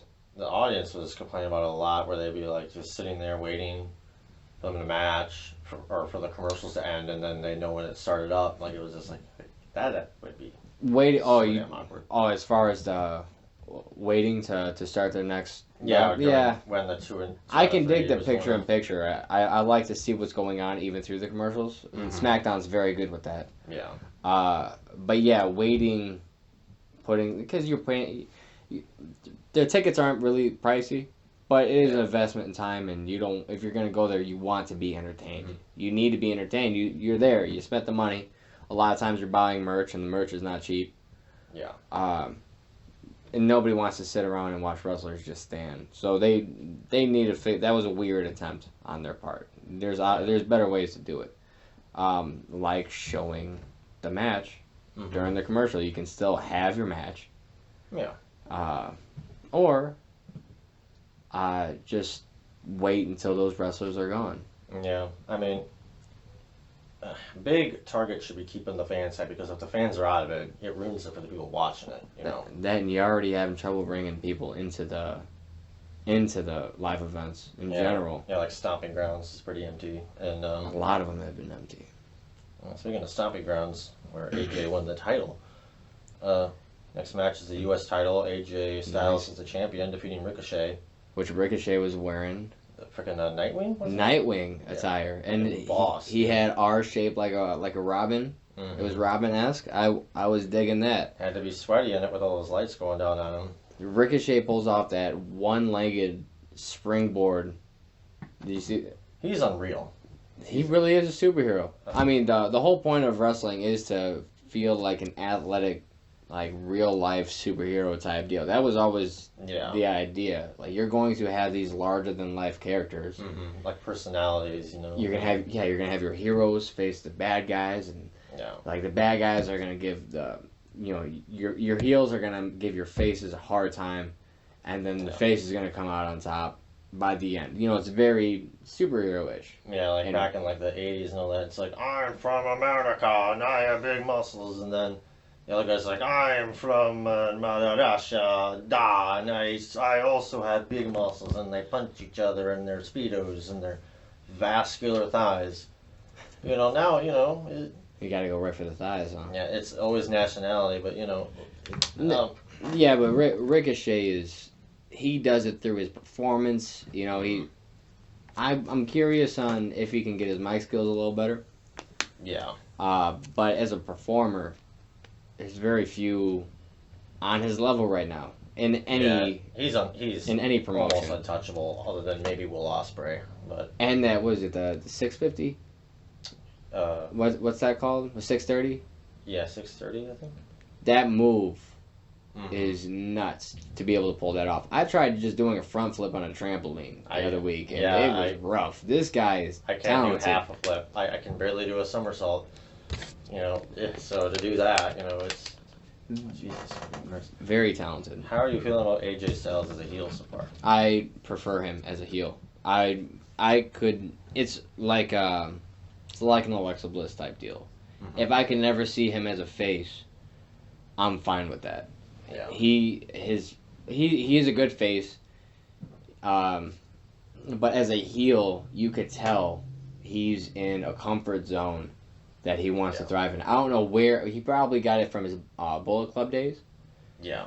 But it seems like he's in a zone unlike any other, and he's got that outgoing personality where he can really capitalize on it. He's a great front man for the OC or any faction. You can put this motherfucker in any faction. He will just be so believable in that leader role. I love him as a heel. Third Street Posse or whatever. Yeah. Shane's group. Yeah. The fucking the polos and shit, or the sweaters, the sweater vest and shit. Why are you wrestling in a sweater vest? Yeah. It's comfortable. AJ retains the United States Championship. That finish was fucking sick, though. It was like a video game. He's doing the whatever Ricochet was trying to do, the 450 while he's standing. I mean, it's kind of nitpicking. Me, barely athletic at all. Sitting on the couch eating fucking cheese. It's you can do better. Why would you do a 450 while he's standing? That doesn't make any sense. No. It's nitpicking, and at a certain point, who gives a shit? It's still fucking awesome. He fucking caught him, and Styles clashed him through the fucking Earth's crust. I'm so happy he's facing people where he can execute the Styles clash. The phenomenal forearm is dope, but I feel like it's a better setup move. It feels like a people's elbow instead of a rock bottom. Yeah. You know what I'm saying? It's cool to look at, but the Styles clash is devastating, and it actually fucking almost kills people if they don't. They gotta hold their head a certain way. Yeah, instead because they're trained to tuck their chin. And they have to just extend their neck. They cannot tuck their chin, or else you're gonna see people like what's his fucking name? The no chin motherfucker. The no chin. Mitch McConnell. Grimace. The guy who was Carmella's fucking lackey. Carmella's lackey during her run. Wow, I know. James Ellsworth. Yeah, Ellsworth. Yeah. When the first women's Money in the Bank winner. He almost fucking died because he didn't know how to work that move. So it is a dangerous move, but when people know how to actually take that bump, it's fantastic. It's probably one of my favorites right now. Yeah, I mean those catching finishers are always awesome, like the RKO's and the Styles Clash and the Trouble in Paradise when those hit like that, or the Sweet Chin Music. I remember seeing Shawn hit Shelton Benjamin with that. Yeah, from the springboard. Oh, yeah, that was some of that. That shit's always iconic. Yeah. So whenever those happen and they pull them off, those are great, and that's definitely one of them. And who would you like to see AJ face after this, if you haven't? Would you like to see Ricochet keep going at it, or? Well, Ricochet's obviously going to go back in it. Because he keeps getting interfered with. They're probably going to have something like you're in a cage now. That'll be nuts seeing them two in a cage. God, that'd be cool if I'm right. That would be dope. It sounds like it's going to be. I would like to see them in a ladder match. Oh, yeah. To force AJ to do some more moves. Maybe like a... Because AJ can still work. Maybe like a power bomb from the ladder, drag Ricochet down. That'd be kind of cool. Yeah. And Ricochet is one of those cats who he has no problem taking bumps. They both are sick shit off ladders too. If you saw his debut in NXT, it was the first match with the North American title, and Ricochet debuted, and it was like a 6 or 8 man ladder match for it. I'm gonna go back and watch it. I did not watch it. It's Adam Cole, Ricochet, Velveteen Dream, other people. that racist dude. What was it? The guy that they were trying to push Liam Neeson? No, Liam Neeson, the W. You're about to get chopped in the neck. I gotta work my Liam Neeson accent because I keep having to imitate him for some goddamn reason on this show. And it gives you some homework. Yeah. No, that match, any Ricochet match is worth watching. That I've gathered. You should watch his Lucha Underground work. Yeah, I saw him playing tug of war with like a lion or something, which is a weird thing to do. It's fucking sick though. Did he do that shit for charity? What the fuck is he doing that for? No, it's like they have a tug of war thing set up at a zoo. And it's like a GIF, and they got a lion on one end pulling on the rope, and Ricochet, Killian Dane, and someone else are pulling out on the other, and the lion is pulling all of them back. You could have just had Braun Strowman with one hand. Yeah, clench it in his butt cheeks and just walk forward. This is how I open my pickles. Roar! Yeah, Braun Strowman wasn't anywhere in SummerSlam. That was kind of... He is... well, to answer your question about AJ, he's on Raw, right? See, who would is anyone on anything anymore? That's a good point. Now you got Revival. You got Revival on SmackDown for some reason, when they're obviously Raw. Yeah. See, now here's a predicament for AJ Styles. He's the United States Championship, right? He's the United States Champion, which is a mid-card title. Yeah. But AJ is such a high profile, which does wonders for the title, especially with him holding it, Ricochet, and him feuding over it. Mm-hmm. Coming out of this, the United States title will finally look prestigious. Yeah. It's going to look so good. Especially with the main leader of it, of a major stable holding it, and going through big matches with it, it's going to prop it up too. Oh, you know what I'll take? You know who I would take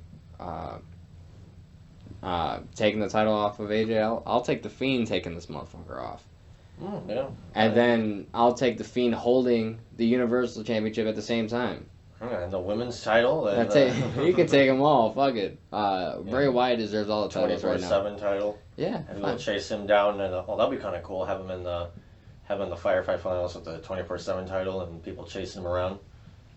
He had puppets interfering. He has the buzzer. That'll be cool. R-Truth invading in that space. He can give each title to one of his puppets. Each puppet can have a title. Jesus. Well, next is... Speaking of puppets, Ember Moon is not in a good position. No, not really. She's one of those call-ups where it feels like... She's so good, though. Oh, what's that move called? The Eclipse? Yeah, the Eclipse. Yeah. That turnbuckle stunner. Mm-hmm. I love that. First time I saw that move, I'm like, why hasn't somebody not done this before? Yeah, she pulls fantastic. It off. She goes through the air so smoothly, it flows right. But for some reason, maybe because of the gimmick. Yeah. But I feel like the gimmick works if they went more into the gimmick. Yeah. If they went Bray Wyatt on it. Yeah. It could probably, because the way this works, if they did 100% go in on it, it could be so much more theatrical. Yeah. If Lionel Richie ejaculated into the wind and kind of like, mythical Zeus, just kind of landed in some woman, and that wind Lionel Richie jizz gave birth, it would be Ember Moon. That's how fucking smooth she is. She's just fucking... Yeah. I'm sure that's a compliment.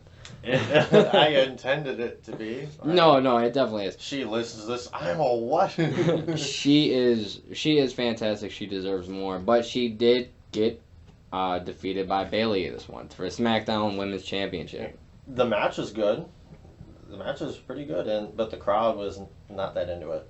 They've seen too much by now. You have. I've seen too. Becky Lynch, Goldberg, AJ Styles, and Ricochet. And then you go to Bayley and After Ember Moon. Goldberg, they seemed to be quiet until Kevin Owens came out. Yeah, he was just... Which sucks. People enjoyed those spears too much. It was too much of a pop. They took him out of it. That should have been later on in the card for sure. I was confused seeing Bill that early in the show. He must have been like, I got a bedtime. Yeah. I hit my head on the wall too hard. I have to go to sleep later. So let's push this up. I gotta beat my kids before bed. Teach them about cars. Lay a Bible next to their head.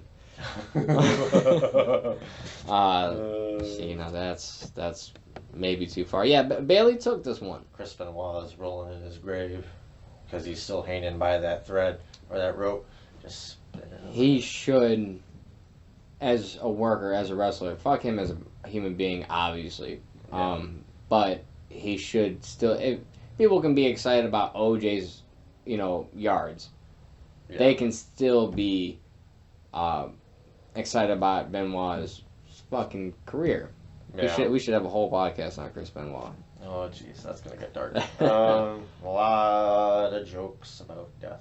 A lot of jokes about death, but just so much appreciation for who he was as a performer. Oh, Yeah. yeah, flying headbutt on his kid. Speaking of, From my fist you came, from the pillow you had. oh my goodness. I tried tying that in, but You know who needs to lay down on a pillow is Shane McMahon. He needs to bow out of this feud. I don't want to see it anymore. I am not interested in this McMahon-Austin-esque feud. He was anymore. involved in so many goddamn feuds for a while, and then Kevin Owens came, and that just kind of took his attention. I mean, he was dealing with Roman, and then he tried dealing with Roman's, like, third cousin or something. He's like, I'm gonna beat up on your cousin, Roman, watch this. And then, fucking The Miz, and then luckily Kevin's like, you pompous motherfucker, you better face me. I have tattoos, and I'm brilliant, I thought they would end it at SummerSlam, but they continued it on. They continue. Now it's my family. What's with them doing the my family bit? Rey Mysterio, now Kevin Owens. Is that like a thing? Where they're... Well, somebody's always talking about their family. Remember the Miz with his father getting hit by Shane, and there's always some family type deal in it. What I didn't like about Kevin Owens versus Shane McMahon, which Kevin Owens took it, but it was the second time we saw the ref getting distracted by a chair and then a low blow in the same weekend. Yeah. I don't need to see that twice. It's good the first time. Do you think in, like, the fantasy that is wrestling, that the referees ever watch the product to learn from other referees' mistakes? Because they have decades to learn from, and you'd think they learn the tricks. I know this. This is the 1983 move where you get on the ropes and you try to distract me from the pin. Well, I'm not falling for that. I've learned my lesson, and they just ignore it. I think the I last referee to do his homework was Charles Robinson.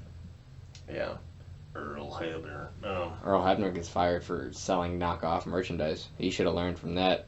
He's working for AEW too. That's fucking weird. Yeah. Kevin Owens, the match was good. They obviously, it felt novelty because of the Canadian excitement. Yeah, plus Elias. The Elias thing, I get that Shane can, it's better to work with a lackey, and Elias he's good in that role. I like him in that role. It's kind of getting stale only because of stipulations like special guest enforcer, special guest referee. You have to face me and Elias. You're gonna face me and my third cousin, Butch. He's got a lazy eye and a limp, but he has a referee shirt on because I made him so. Don't ask if he's had any training. He hasn't. But he's a referee, and I'm gonna find you for beating on him. We didn't even see Elias do anything special. Yeah, other than just kind of getting in his way, being a wall. That's when it works. So when you have a special guest referee, and they do things like actually fake it, for a little bit until the turn, and that's fine. But when you just have him for an obvious, this match is going to be unfair. Kevin Owens is going to come out on top because look at the odds we presented him with. Yeah. And you're not booking Shane. You're not booking him as the best in the world at this point because you're undercutting him. Well, he was being booked as it for a while. I mean, when the hell was this? I mean, because he won the tournament. Yeah, even before that, the last I can remember was him and the Undertaker at WrestleMania, and then at what was the most recent one other than SummerSlam? The Undertaker Roman Reigns thing. He took the pin in that too, but other than that, I don't remember him losing. He might be the most winningest person, like percentage wise. Shane? Yeah, maybe because he's running the fucking the last show. Couple of years. Yeah, it's so. To put Kevin over with that, hopefully it's worth it. But if they keep bringing him in, they need to get him out. They need to get him out because he is just an intrusion. I don't know. And they know it too, or else they wouldn't have Kevin saying these things. Yeah. He's hurting the product. I think they know better. I think at first, when they were having him in all these different feuds, they very much thought it was working, because why else would they have him that involved? It could But have now, worked, but now that it's out in the open and they know it, now it's just, oh, now that we know they hate it, so, I mean, they hate it, but that means it's working, right? Like, no, it's not the good kind of hate, it's the bad kind of hate, it's the go home heat kind of shit, you know, like, get the fuck out of when here. you're losing attendance numbers and ratings, Yeah. it's not good heat, and he should know better. Now, what do you think about Kevin Owens doing a thumbs up before he gives the center instead of the middle finger, like Stone Cold? You know, personally, I would rather him not do the stunner Yeah. for two reasons. Number one, you know, I'm wearing a fucking Steve Austin shirt today. Yeah. It's like the 619. I would just rather not have people use it. Also, the pop out. So 3 points. The pop up powerbomb I like. Mm-hmm. Frog splash. Yeah. That too. Yeah, like these moves work for him, and you've spent so much time on the powerbomb that it works. It's convincing. You're adding momentum. You know, it's that style of powerbomb. It's not being done by anybody else that I know of. Yeah. It's working. Powerbombs aren't that common anymore. No. Well, you know, you got D'Lo Brown ending lives as we know it, making people quadriplegic. Yeah. And Aaron and Doctor Strange as extras. you also, oh my goodness, that's a deep cut. I like that. Yeah. Yeah, his hand was all decrepit too. The third point is we already know it's McMahon versus Austin-esque feud. Yeah. We already know you're striving for an attitude. So now you're just shoving it in our face by having him perform a stunner on a McMahon. Mm-hmm. I don't need that. Yeah. It doesn't make it better for me. Yeah. If we had, so the only way this could work in my mind is if you have Austin in the feud somehow. If you make it a part of continuity. Maybe like a special referee. Not so much as a referee, but if you have Kevin Owens being like, how the fuck do I deal with McMahon? You know, and then he shows up at Austin, and Austin is, you know, he sends him a bedpan via FedEx. I'm like, Are you Tony Stank? This worked for me. Yeah, but I could do without it. I mean, with Kevin Owens already being compared by everyone, like, as the new Stone Cold, who's the new Stone Cold, and then he does his fucking finisher, you know, it very much feels like a reincarnation of that, but not in the best ways, you know. Kevin Owens needs to be Kevin Owens. He's already great as yes, he is. he's such a good performer. He could carry places like Ring of Honor, you know, on his back, you know. And yet, you know, they keep like, no, you're going to be Stone Cold. This is what now. And he's fantastic on the mic. Yeah. A few months, they're going to shave him bald. Like, I mean, They just might. They have him smashing, you know, pizzas together and munching on them instead of beer, you know. Something dumb like that. Just like, DiGiorno, you know. I gotta get my belly bigger. Which, you know, he's actually slimmed down. I guess Yeah. Vince asked him to, you know, Bleacher Report type shit, but Yeah. I read that Vince asked him to slim down, and he did. Him and Bray Wyatt, they've gotten a little bit more in shape. Yeah. But yeah, it's kind of too in my face. Do the Muscle Man dance. Yeah. What's the next match? The next one is Charlotte Flair and Trish Stratus, Mm-hmm. which I adore Trish Mm-hmm. in her time, but it felt a little unsynchronized for me. Yeah. The match was good, the storytelling was good, but it felt like they should have warmed up to each other a little more. Some things felt not timed right. Some of the moves almost didn't feel as coordinated. Overall, I liked the match. I mean, for how long she's been gone, I mean, she looks good. She's still, you know, wrestles good. I mean, So she looks very good. I mean, there were some pretty rough bumps in there that she took. You know, I mean, all in all, considering, I mean, No, there was no pop for the chick kick. yeah, that was Very lackluster. I mean, compared to more recent comebacks with legends, you know, Goldberg, Undertaker. This you was know, one of the better ones. HBK with, with Triple H wrestling Kane and all that, Oh, what a fucking Trish has joke definitely got a leg up on him. She was works. much more prepared, but there probably was some ring rust in there. So Well, I mean, not all on Trish's side. I feel like some of it was Charlotte not being used to performing with somebody, I guess, that short compared that's to a her. Mexican curse. Andrade putting his seed inside. That's right. They're together, aren't they? I'm sorry, don't kill me. It's a joke. But yeah, they're together, and I'm happy for them. But Yeah, for what it was, I really did enjoy it. I just felt like maybe, compared to what we saw at NXT, it kind of makes the main card female wrestlers look not as good.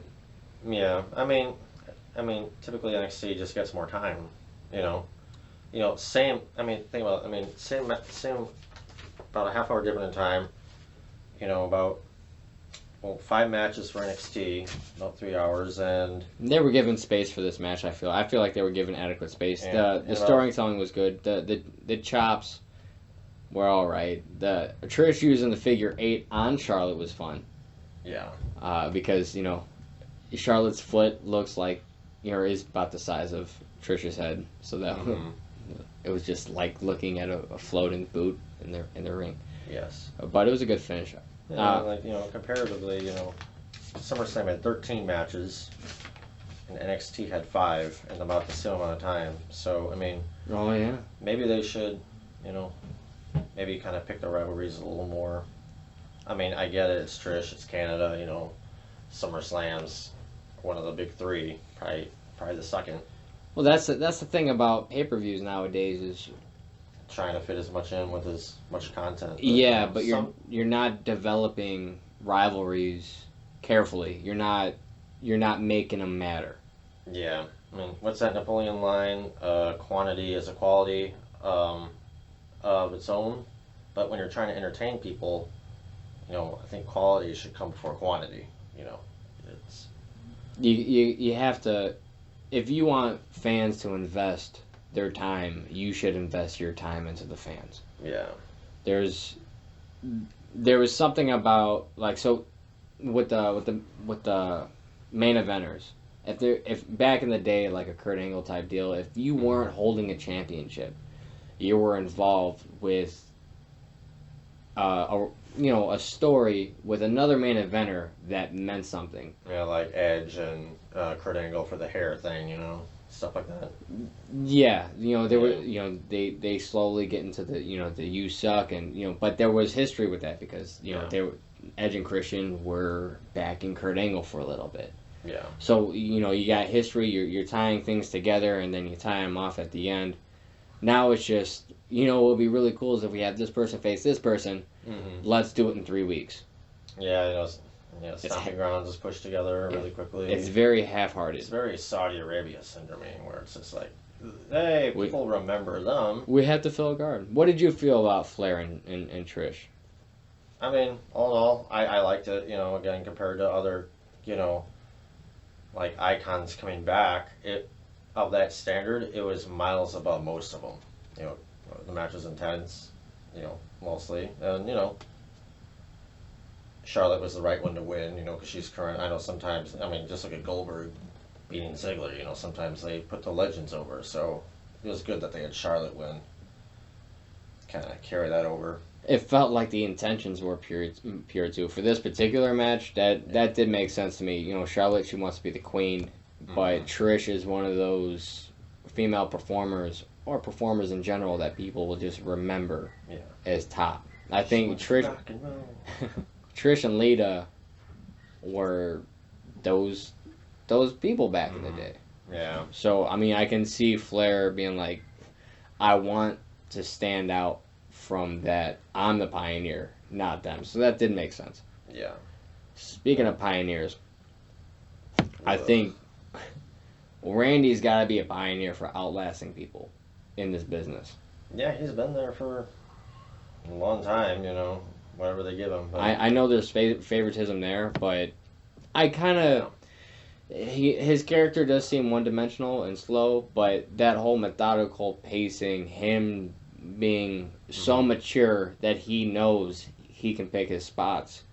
Like, that reasoning behind his moveset, it works for me. Yeah, I know it doesn't work for everybody, but it definitely works for me. Yeah, when Randy's in the zone and he's intimidating, taking a screwdriver to Jeff Hardy's ear and shit, That shit was for no color. There was no blood in that, but it just felt like, damn. Yeah.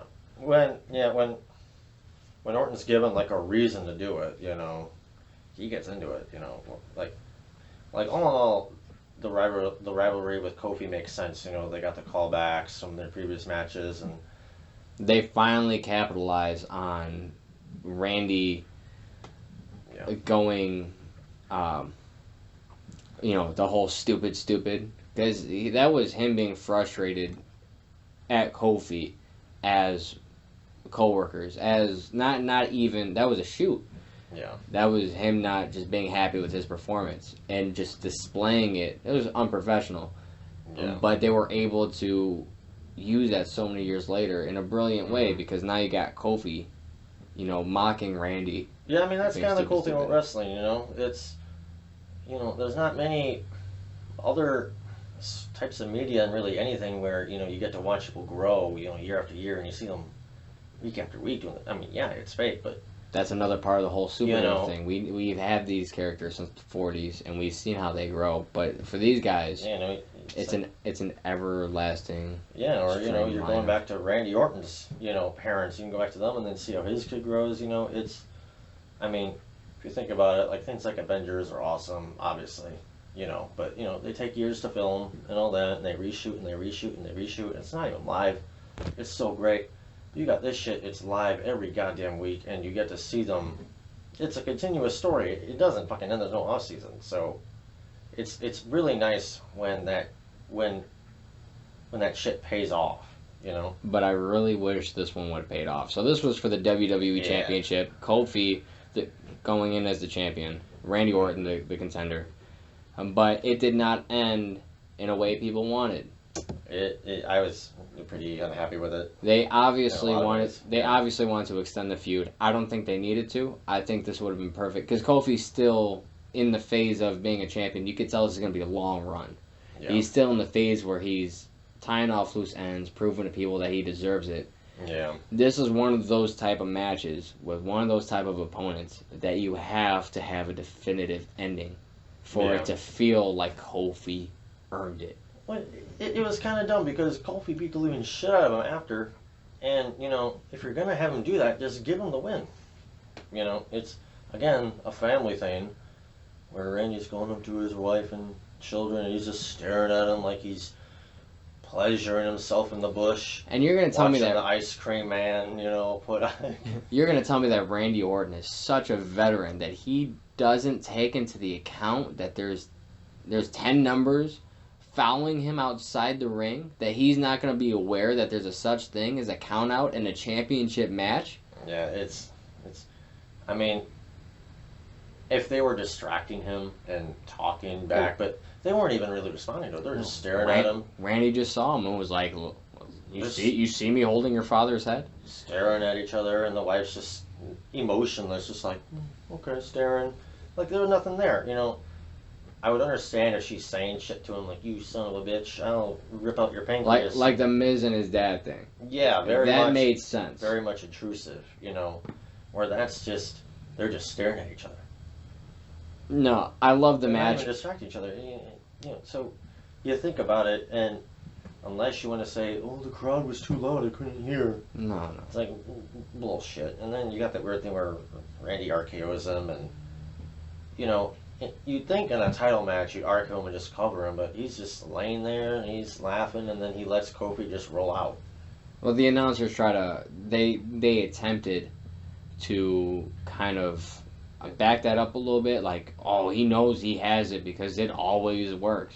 Yeah, the voice. But also Randy knows better. I love the match, all in all, before the fucking finish. I love the build up, because there was so much. Yeah, the build is great, But that fucking finish, man.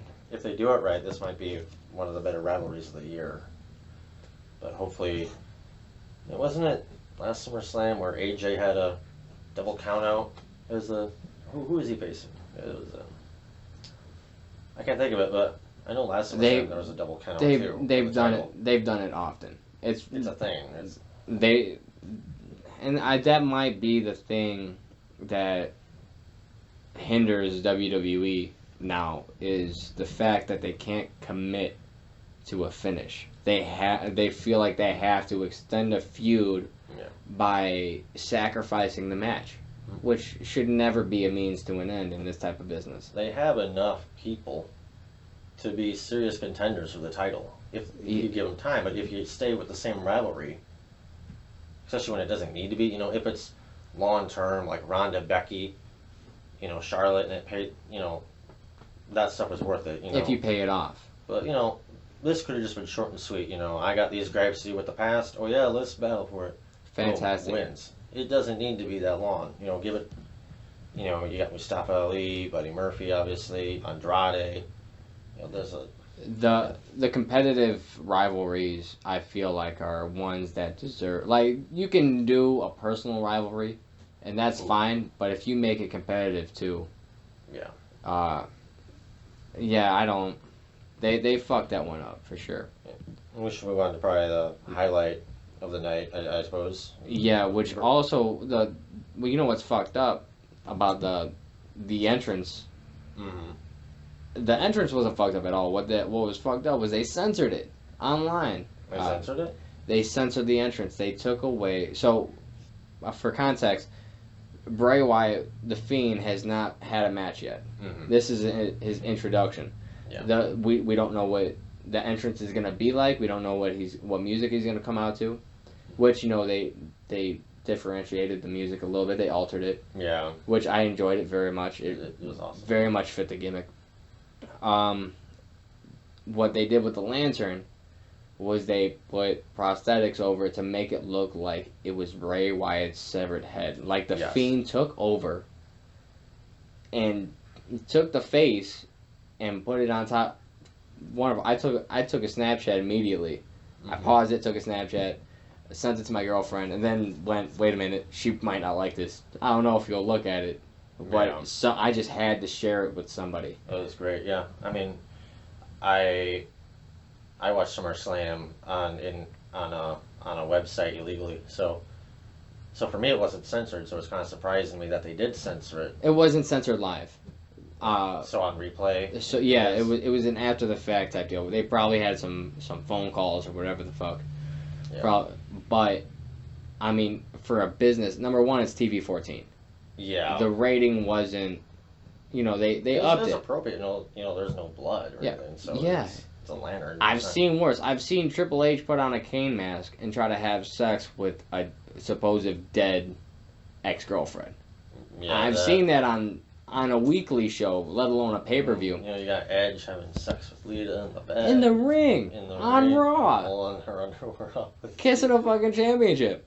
Things with Lita, man. That is. You got the weird. Well, I mean, it wasn't my fault. Whole thing where you. Snitsky, yeah, Gene Jesus Christ, and you've killed babies on this TV show. You can definitely show a severed head on a pay-per-view. Yeah, man, it's not like there's blood dripping. It's clearly a lantern. It's definitely. But it looks so dope, and he left it on the apron. The Fiend mat. So, I had my qualms early on with them burying Finn Balor. Yeah. If he wants to go away for a little bit, I think this is the way to do it. Definitely feed him to the Fiend. Finn did get some offense in. It's not like it was a total squash. Finn came to his senses, did his typical drop kicks and this and that. Yeah, but like his signature, rally moves, But the Fiend, he put the thumb on him. Yeah, it was very. The mandible claw to incapacitate Finn Balor was a very nice touch. Yeah. It was very blunt. There were like clubs to the back of the head and that neck snap, That was pretty. And the whole. Him talking to his glove. Yeah, hands to his ears and all that. It was really cool. It was, The perfect for as short as the match was, there was a lot of personality to it, and it stuck out like a sore thumb on the whole show. I mean, there was nothing else like it. I don't think they could have done better with this one. No, it was really, really good. And, if they put the match on Lawn and let Finn do all his shit, I think it would have ruined it a lot. But Yeah, they Finn still looked strong considering. They left a lot to be viewed, and yeah. Plus, you could still get the Demon in him. What would be cool would be what I would like to see is like maybe when Finn comes back, the Fiend, tries to get it back with him, and the OC intervenes, and then maybe they can take advantage of Bray in his Firefly Funhouse setting, where he's not, when he's not the Fiend, he's just Bray. Maybe like drag him out of there somehow, maybe and then they can beat on him and look dominant, and then he comes out as the Fiend and starts wrecking shit. I think that'll be kind of cool. But. What if they have the Fiend be the one to break up the OC later on? Like maybe they're on different brands. If there's a split, and maybe they have a draft, and then Bray's like, "No, you're in my sights, and we have unfinished business. I didn't get to see the Demon." I would like to see this character be utilized for a while. I think this is all the Woken with Matt Hardy and Bray. I think if that was leading to this, because that wasn't the best. If that was leading to this, it was very much worth it. I'm not sure how much freedom Matt had with that, really. So it's kind of hard to say, but I don't think he had any freedom. And the entire time he was doing it, you have Michael Cole, which, number one, fuck Michael Cole. I'm tired of him.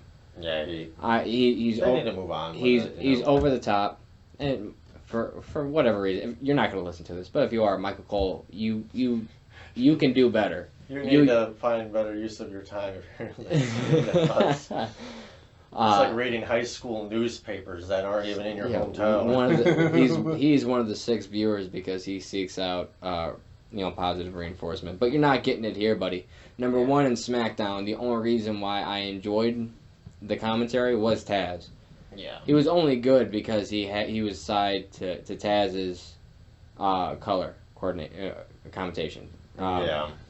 Which Taz he deserved more. Because Taz is Samoa Joe first. Samoa Joe is just okay. We can do the Taz character, but in any event, his commentary is over the top. If you're gonna push somebody, fucking push them. Don't have your commentators undermine them by I don't understand this. Corey Graves did a decent enough job trying to amend that with saying, well, you're just not woken. You're not woke. You can't. Obviously, someone of your caliber can't handle this kind of comprehension. But I'm just tired of him. Also, I'm sorry, Renee Young, but Beth Phoenix is vastly better at commentary than you are. I loved listening to her at NXT. I love Beth Phoenix, and again, plug for the ENC podcast. But now and again, Beth Phoenix shows up on there because she's married to Edge. Yeah, I love the Glamazon. And, they'll talk, and Edge will actually kind of give her pointers, like, hey, next time, point out the little things that they're not pointing out, why they decided to do them the way they did, why they're selling it the way they did, and she's working on that. And it's cool to kind of see her work on that where, Renee is a much better, backstage presence. I mean, I get it, they're trying to get women more involved, but... I don't think it's weird. The 3-person commentary team is tricky anyways. Yeah, because you're balancing with a lot of different people. And the way especially when you all have shit in your ears, telling you what to say, and you're trying to, like, okay, who should talk first? The format isn't even, like, the way I want commentary done is JR's approach. The sportscaster. I want it to where I don't even have to listen, I don't even have to watch the match, but I know exactly what's going on. I don't want my match plugged with endorsements. I don't care about this other storyline that's not even relevant to the match I'm watching. Yeah. I want to know what's happening. I want to know why. The commentary should do it like the viewer has never watched the program at all. Mm-hmm. Yeah, and I think right now AEW is really good at that. 205 and NXT are also really good at that. Yeah, I dig those commentators. It's mainly just the USA products because they feel like they need to be more corporate with it, but you need to be more wrestling with it. Yeah. Those motherfuckers. Also, being more wrestling and less corporate with it, Brock Lesnar. There is one more thing I'd like to say about Bray Wyatt though. Do it. Because we're talking about wrestlers taking people's finishing moves. Like Kevin Owens using the stunner. Bray Wyatt using the mandible claw. I think is a much better reason for that, because no one's going to compare Bray Wyatt to Mick Foley. No. But there's a story for why he has it. Where he goes after him, and now he has his move. In that case, that works wonders. And Bray Wyatt didn't even submit Finn with it. He pinned him with it. Yeah. Which is an interesting take on it. Where on the other hand, you got Kevin Owens. He's being compared to Stone Cold. As a authority. Rebellious, and he's got the same move. So, maybe they should do some self-examination with that. And that is a good point, because I did not even think it was obscure for the Fiend to use the mandible claw, because it did feel so organic. Yeah. That and plus it's when Mick Foley did it, was such a kind of silly move and comedic. Kind of like the weird snake thing with Santino Marella. He's got the sock on, and it's at nasty. First in the mid 90s when Mankind really started with it, and he was using. I think it was like a half glove. He had some kind of accessory attire on his hand. I think it was like leather on the middle two fingers. Yeah. Remember the interview he had with JR? Did you watch that? It's a deep cut, but JR. I don't believe so. JR was interviewing Mankind on trying to understand his character. Which that interview, if you can, I'll send it to you. I'll find the link. I'll send it to you. But it was such a good work of investigation reporting, and it really gave you an insight on why Mick Foley was on this character. That's the bit of storytelling where I could really get behind. Yeah. So in that regard, Mankind and the Fiend, there's similarities there. They're tortured people, and they ended up going to an outlet where this was the only way they can output this aggression. Yeah. And in that regard, the mandible claw just works. Yeah. Mentioning your JR thing, AEW is doing that too, where JR had an interview with Sean Spears or Ty Dillinger. We'll go with Sean Spears. Yeah, that's what he's going by now. So yeah. Whenever we talk about AEW, we'll have to do that. But it's kind of nice that it goes back that far and he's still doing it. Did you see the chair shot on Cody? What'd you think of that? I didn't freak out as much as other people did. I mean, I know the context and the safety and the injuries of them, but that was stiff. Knowing what wrestling is, Cody wouldn't have taken it like that if he didn't want to. There was enough time for Cody to block if it was like a surprise thing. It's like, oh, I forgot you were coming out. Shit, I feel that Cody had a good amount of time to react if he really wanted to. Cody's not dumb, so he knew what he was doing. So, you think he asked Sean to hit him like that? Mm-hmm. That was a stiff shot, yeah, but he did. Yeah, Tony Khan, the Young Bucks, they all said it was Cody's idea for him to hit him over the head like that. I mean, that was his call. I guess. If that's the risk you want to take, fuck it, do it. But I mean, we wouldn't have such iconic moments. Iconic moments of Mick Foley without him being so behind. Fuck it, we're gonna go all in on this. Nobody wanted him to go back into that Hell in a Cell, but he went back to the Hell in a Cell. Fucking teeth coming out of his nose and shit, Yeah. We've watched him lose an ear from a ring rope on television. Yeah, the death matches and shit. So yeah, it was a stiff shot. I know a lot of people didn't like it. I thought it was ballsy. Mm-hmm. Yeah. Especially after Cody's really on this color kick right now, because the match would. Especially with his hair being blonde, bleach blonde. I think it's part of it where it you could really see it and it pops and it sticks in your mind. It's almost Ric Flair like, because Ric Flair, when he cut himself, he fucking bled, because he was razor blading all day long. Mm-hmm, yeah. You're gonna tell me you're gonna hide in the it's like a 2007 My Chemical Romance fangirl. Ooh. Yeah. End up looking like Devon's forehead. There's a right way to blade and a wrong way to blade, but you probably shouldn't blade. Yeah. We should probably talk about the main event, the Universal Championship match. Yeah, I don't think Brock. Sorry, we were kind of getting off topic a lot with the Bray Wyatt thing because there's so many things you could talk about with it. It's too exciting in the time right now. Yeah. Like, this is finally just something like... There's two storylines that I think about WWE right now, and I'm like, okay.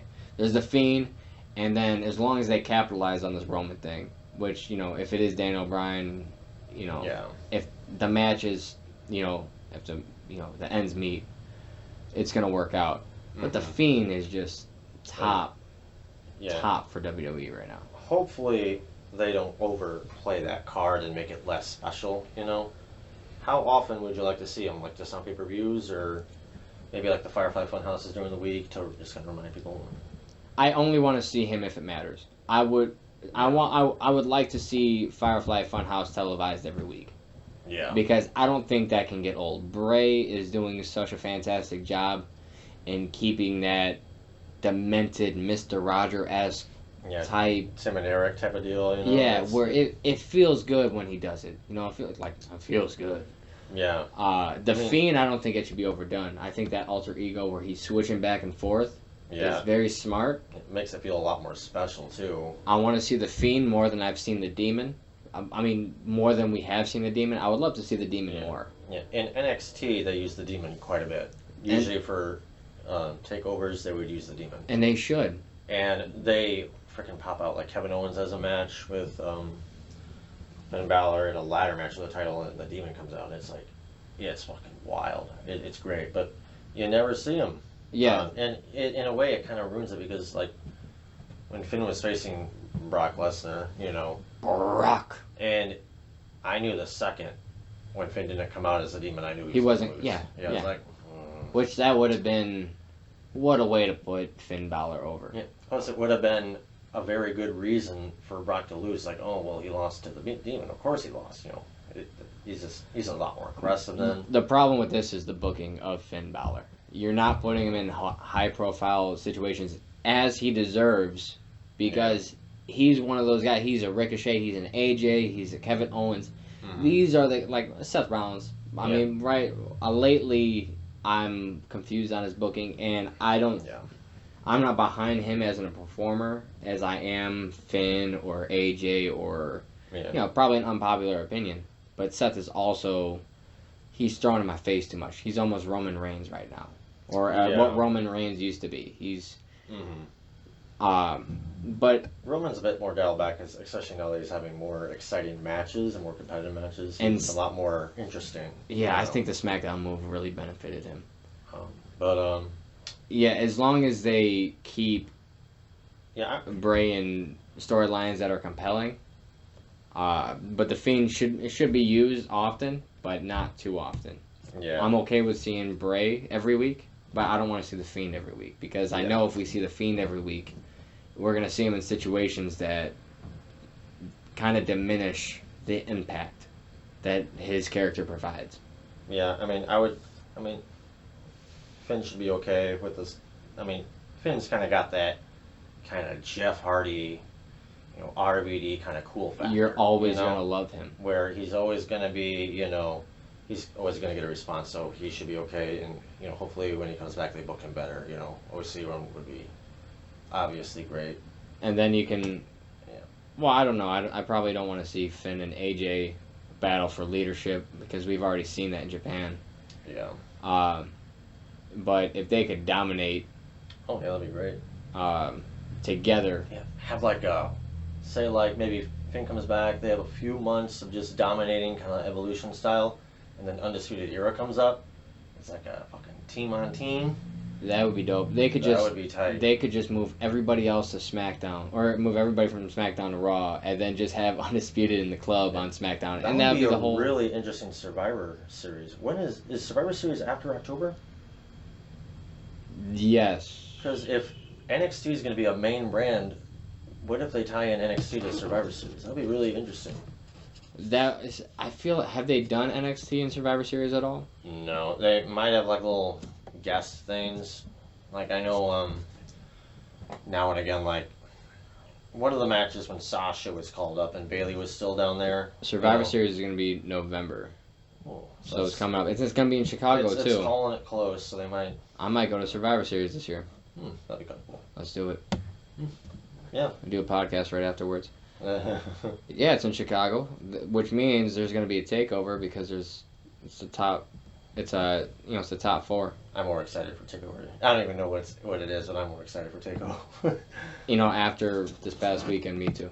Yeah. But, unless the Fiend's at Survivor Series, which he should. But that's a really good idea, Greg. They should definitely do Undisputed Era versus the OC. They're probably my favorite faction, at least probably early NWO, obviously, but But that'd be a 4-on-4. They'd have to add one person, unless they're okay with the 4-on-4. But I don't see them changing that format. Yeah, whenever Undisputed's in what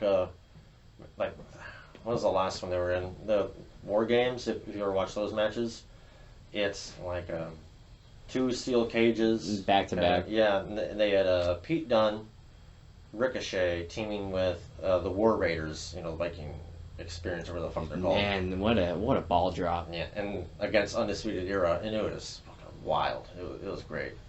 Just fucking Pete Dunne going around snapping everyone's fingers and shit. And he really does a lot of. If I ever saw this motherfucker and he tried to stop on my fingers, I don't know. I'd be so scared. I'm like, please don't break your friends. I want to play video games. I want to play video games. I don't know why this just came to my mind, but this was something I did want to talk about. Is Matt Riddle's ripcord knee, has that always been his move, or is he doing that recently? Because I'm so tired. Knee? You mean like the Seth trigger, or the Seth Rollins move, which was actually a New Japan move. I think Okada had it or something like this. I'm sure I butchered that, but it wasn't his move. And I remember when he used it on Raw the first time, somebody from New Japan or Ring of Honor blasted him for stealing that move. But now I saw Matt Riddle use it after Seth stopped using it. Yeah. But it feels like moves are kind of subjective like that. Like I know Tyler Breeze uses Christian's finisher now. He did it right though. He asked Christian if he could use it. Yeah, and he texted him. Christian told him flat out, like, dude, thank you for asking, but of course it's yours. I feel like Tyler Breeze is the one to use that. Yeah, I'm okay with it too. That's a mandible claw thing. That works. Yeah. For some reason, seeing Matt Riddle use a ripcord knee, didn't work for me. Yeah. But we should probably finally get to the main event, the Universal Championship. Brock Lesnar is champion, losing to Seth Rollins which we knew was going to happen. I didn't know. Brock is so unpredictable when they book him. There's times where I thought he'd lose it to Braun Strowman. The moment they really beat up Seth Rollins before the match. Yeah. I knew. Well, yeah, that would have been kind of boring. It's like, I beat the shit out of you, ripped you out of this ambulance, and F5 you a bunch of times. Then he shows up and he just beats him like 2 minutes. Like, yeah, it's exactly what you thought was going to happen. Realism. This is reality, motherfucker. I'm Brock goddamn Lesnar. If we're doing reality, yeah, of course Brock's the champion. Yeah. Because, he manhandled Brock's a Mark Hunt. Of course, he was on steroids when he did it. Yeah. But he gets in the cage and he manhandles people as long as he's not dying from a stomach infection. But people forget about that. When he lost the UFC title, he was fucking dying. He was a surgery away from dying. We're all dying, Joe. Not like that. Yeah. But yeah, if we're doing realism, of course he's gonna hold the title. But yeah, I knew they were gonna put Seth on top. Yeah. I was Beefcake Brock versus CrossFit Jesus. He is a CrossFit Jesus. Yeah. He I was entirely uninterested in the main event. I actually took a phone call during it. Yeah. Because I've seen it so many times. It's one of those things, you have all this talent. Brock's matches are very predictable. Yeah, we know what's going to happen. My opinion, Brock's a really good seller, when he wants to. One of the big things out of Finn Balor's match with him is that Brock sold the shit out of Finn Balor, For some reason he cared. I'm so glad that he did. And Brock versus AJ too. Yeah, and Brock versus Daniel Bryant, when he hit that. Those 3 matches were probably my favorite Brock Lesnar matches recently. And they weren't, and maybe it was, it wasn't as novel as the ones that we keep seeing with Roman or Seth. You know, it was different. Yeah. But also, you could tell that he wasn't bored. He was excited to... Maybe he wasn't excited, but it felt like he was. It felt like he was in the match and he was going to make that match work because that particular guy was it. The fact that he won all of them, I probably don't agree with it. Yeah, that when Brock works, he's unmatched. Yeah, like for I guess for comparison, WrestleMania New Orleans when he faced Brock versus Roman Reigns for the title, I was so goddamn angry. It was just the same move. It's F5, spear, Strowman punch. You know, it's German suplex. It's like the same core 4 moves over and over again. And Brock Lesnar's moves feel like that a lot once you notice it. He's an intense Randy Orton at this point. Yeah, but it's kind of why I was a little happy with this because you know how it goes. You know, Brock suplexes the shit out of you. You know, Then you do a little comeback, then he F5s you a couple times. Seth countered the first 2 German suplexes. That was the point that made sense because he knew what was going to happen. Yeah, and he's athletic enough to pull it off. You know, it's something so simple. Yeah, just simple things like that can change the whole complexion of a match. But we've seen it before, but we've never seen it in defense to Brock Lesnar. We've seen people backflip away from a German suplex. It's happened to Kurt Angle, but as of late, what is this unheard of counter to a suplex? It's the first time in 30 years. Yeah, it's so simple, but it works. Yeah, then I'll do that Brock Lesnar when he grabs Seth by the bandage. Yeah, he got fucking tired of him and just started swinging him around. Which that's another thing that would just work because of course Brock Lesnar is gonna get frustrated so much that he's just gonna want to throw him around like a goddamn child. Yeah. That made me have a thought too, though, that WWE should start a line of like pharmaceutical products. You know, like Brock bandages. You know, Brock Lesnar and his own like. You know, bandage like a beast or whatever. Look how strong these are. This one can carry 2 Seth Rollins. They show a little gift him throwing them around. God, what? Yes, this holds up. What other pharmaceutical products? Like maybe oh god, like WWE announces Gangrel feminine products. Suck the blood away for your bloodlust. Jesus Christ. Gangrel should come back as a manager. And Mick Foley therapeutic socks.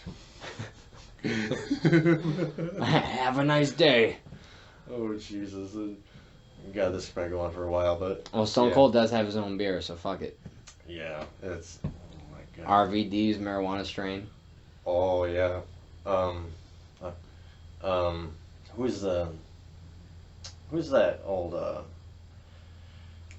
Ric match Flair. When they had the Brood and Undertaker and all that together, and they hung that police dude from the cage. That was Big Boss Man. Big Boss Man. I still want to know how they do it. I think about it sometimes. Yeah. I'll be sleeping. I'll be trying to sleep. I'll be laying in bed, and I'll think to myself, yes, how the fuck did he not die? I mean, he ended up, God rest his soul, he did pass. But in that particular moment, I want to know the trick. Well, he died from it just years later. But, he was waiting. Like, Big Boss Man, cocaine test, drug testing. I gotta know. Lead a pregnancy test. Oh, Gene Snitsky day after. When it tests positive, it says underneath, it wasn't my fault. Oh no. That was the surgeon's warning. I'm so happy they fired Snitsky. Yeah, he's... I mean, everybody should have a job, but not that one. He shouldn't have that one. Yeah. Oh, yeah. Him, Matt Morgan. Oh, God, yeah. Remember Matt Morgan? Not many people do. Yeah. Nathan Jones. I they went to him fucking Impact. For a while, they just kept like, here's the next big guy that puts people through tables out on Rampage. That was Team Brock versus Team Angle Survivor Series. They had Matt Morgan, I think Nathan Jones, Brock Lesnar, The Big Show, I think A-Train versus Team Angle. Fucking I can't remember, for some reason I can't remember. I think John Cena was involved, even though he wasn't happy with Angle, but he had something happen with Brock, so now he's involved. Yeah. But it was just all the big men who would later on fizzle out. So it's Team, they eat so much red meat they plug the toilet, and Team, Team, we have to do cocaine to keep up with these roided up monsters. Yeah. But no, Yeah, Brock swings him into the fucking, by his bandage, and then the frog splash by Seth was pretty cool through the table. He does a pretty good frog splash. I'm not mad at his frog splash. Yeah, he gets it. It's no RVD, but the thing I don't like most about, God damn, I keep pressing the cord. The thing that bugs me most about Seth is that suicide dive that he does, where he hits him with the suicide dive, comes back in, suicide dive, comes back. Yeah, it's overdone. It's one of those hanging DDTs from Randy Orton. We know it's coming. Once you do it, once you set it up. Yeah. I think the first That's great, buddy. You have cardio. The first time I saw with Randy, I think it was to RVD, or at least the first one that I noticed. And I fucking loved it. It was a chance one. That's one of the moves where I love to see it, but I would rather not see it every match. Yeah. And it's one of those movies that kind of needs to be sped up a little bit. When you drag it out, you're like, oh, look how slow I am. Yeah. How is the opponent sleeping? Did you get some heroin in the system? How is he not getting away from this? You're like, I wonder if my mom's okay after my dad was in the hospital with that kidney stone. Oh wait, I'm being DDT'd. But that's all. But that's also the people's elbow, the figure four, the worm, and the mandible, the Mick Foley mandible claw, because the opponent would just be surprised. My whole thing was punch him in the fucking face. If somebody shoved their fingers in my mouth, I'm punching him in the goddamn face. I haven't scouted my opponent at all. Is this what he does? This is news to me. I was unprepared for this. Yeah, but yeah, so that's. Were you happy with that match overall? For a Brock Lesnar match, yeah. I mean, the norm for Brock Lesnar. For a Brock Lesnar match. It's not even a Seth Rollins match. It's a Brock Lesnar match. It's just not. When it's a Brock Lesnar match that follows a certain template, unfortunately, Yeah, and it's never going to be catered to somebody else. But maybe that was why I enjoyed the Finn, AJ, and Daniel, because that ended up... It was so tricky to him because he was so unfamiliar with their styles, supposedly. He's like, how about you let me do some stuff, too? It's like, will it be good? But now, I'm not mad at Brock Lesnar. A lot of people are. A lot of people hate seeing him. I hate the fact that he takes the title away from the brand. Yeah. But I wish people wanted me to work for them that bad, where I could... You just work 6 days a year and just be one of the top paid people. Yeah. But, it's one of those things where he's Brock Lesnar. You can't, Yeah. Are you going to be mad at Cena when he shows up a couple times a year? Yeah. The Rock won a fucking world championship when he was in Hollywood. Indeed. For what? And he held it for a fucking year? Didn't he hold it WrestleMania to WrestleMania? Did he? Did he lose to Brock at SummerSlam before Hollywood or after? I think it was before. The first Brock match? I think so. I remember being at SummerSlam, coincidentally, but the Brock Lesnar took it from The Rock. Yeah. It was the Rock was. Was that before his Hollywood run or after? It was before it got good. This was Scorpion King. Mm-hmm. I think right around the Rundown, and I think before Walking Tall. Yeah. But it was before he really found himself in Hollywood. Yeah. I love the Rundown and Walking Tall, by the way. Yeah. Scorpion King's not bad. I don't mind that either. Fuck Scorpion King. The CGI in that shit is what not to do. Have you seen the other movies? The other Scorpion King movies? It's got like the Randy ones... Couture in it and shit. No, I didn't even bother. It's garbage. As far as the other movies of that franchise, like the Mummies and stuff like this, I watched those. Brendan Fraser's, I loved it. Yeah, Brendan Fraser, Rachel Weisz, I love both of them. I loved those movies so much. When I was in the movies and I saw the trailer for the Tom Cruise Mummy, I scoffed at it. I did not even care for it. When it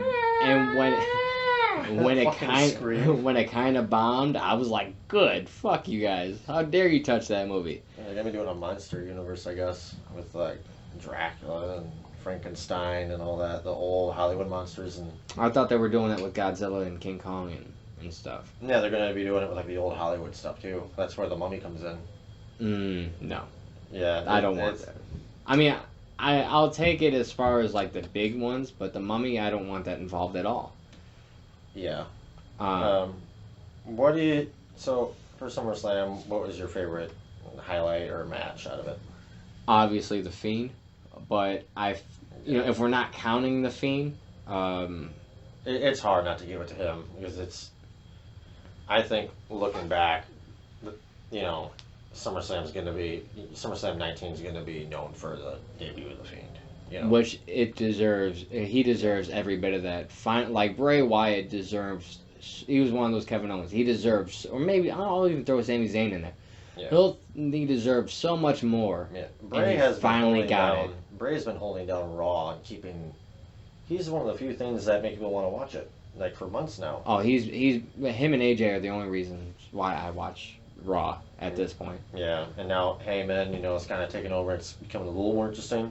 Got some more, edginess to it. But that was part of the Heyman and Bischoff coming in. They're obviously slow transitions because I don't feel it as much. But when it really kicks in, I think it's going to kick in during the Fox days. That's when it's really gonna. That I feel like that's the most beneficial. I would have rather seen Heyman on SmackDown and Bischoff on Raw. Yeah, maybe Bischoff taking back his old role, Yeah. Hey, I'm back. But literally. But I'm pretty sure it's because I know that they're both comfortable. I mean, Heyman's comfortable in both. He's been in both brands, but I feel like Bischoff's not gonna know what to do with actual wrestlers. Think about his WCW run. Mm-hmm. The big names, until the NWO got too big. Mm-hmm. The big names he really knew what to do with. The smaller names, he never gave them a chance. The actual wrestlers. Yeah, other than maybe like the cruiserweights, Billy Kidman, Ray, Eddie, The cruiserweight division was fantastic, yeah. but until that's one of the few wins I think he had. But. So Chris Jericho, when he was in the cruiserweight division in WCW, it was fantastic. He didn't really find he wasn't given a proper shot, and that's why he was making up his own promos to try to entice Goldberg. Yeah. And that was the only way he could really stick out because Bischoff didn't give them attention. I don't think he knows what to do with wrestlers, or I haven't seen him really thrive with wrestlers. But big names, which it always seemed like Raw was the big name brand. Mm-hmm. Wrestlers always belong to SmackDown. Your Triple H, The Rock. Yeah, but Goldberg. But Eddie Guerrero and Chris Benoit and Kurt Angle. Kurt Angle, sound wrestlers would be on SmackDown. Brock Lesnar really thrived on SmackDown, and then you were given Undertaker. Yeah. To really hold it all down. And that's where Heyman really did a good job because he's got that ECW background where people from that brand fucking worked. They all worked, and obviously it was a different time to where you had to work in order to stick out. Yeah, you'd be putting tag team matches from Teddy Long. Play, holla. It's gonna be interesting to see what they do with, I guess, uncomfortable dynamics. But I'm sure it's no matter what, it's gonna be better than what we've seen. From Vince Fox as of late. I know Fox didn't know about the plans of Eric Bischoff and Paul Heyman, and they were questioning Vince about it. They're like, is this going to affect our deal or what? Like, they never even talked them through it. No, but I can't imagine Vince being like, let me talk to Fox about this first. Cause you're fired. We bought you. You're fired. Yeah, we don't need you. You kind of do need them. I guess my only other, I have maybe two questions with the show are like,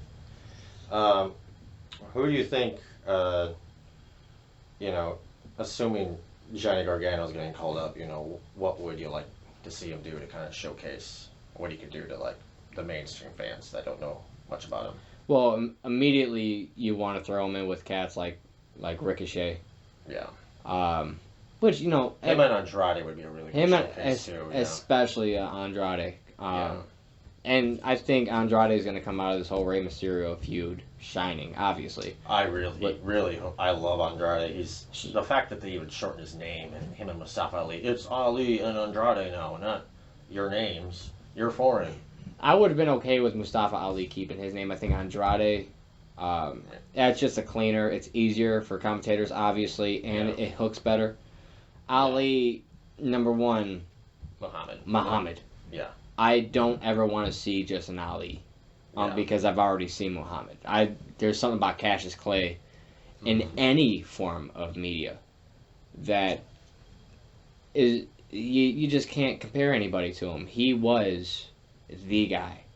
Yeah. Muhammad Ali, he's my favorite boxer of all time. Oh, he's wonderful. Yeah. The way he move back and forth. Just watching his playbacks. His methodical jabs, the way Is the thing about very intelligent boxing. The thing about Floyd Mayweather is, he's not a runner.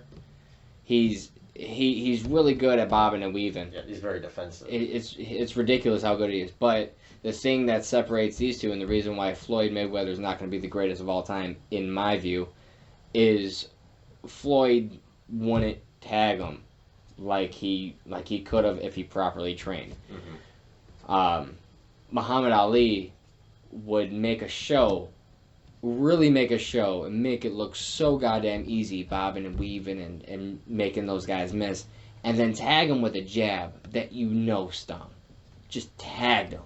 And then when he got that cross from Ali or a good uppercut, you're not fucking with this guy. Yeah. He was all around. So when they dropped Mustafa Ali, I was a little disappointed. I like his Chicago gimmicks. Yeah, his I'm Batman type of deal. Like, I'm a vigilante saving everybody. But I feel like they're dragging on too long. They need to get this guy back. Yeah. Before they don't know what to do with him. Yeah, I think they're trying to do too many video promos like Aleister Black, Aleister Black. See, no, this is the thing.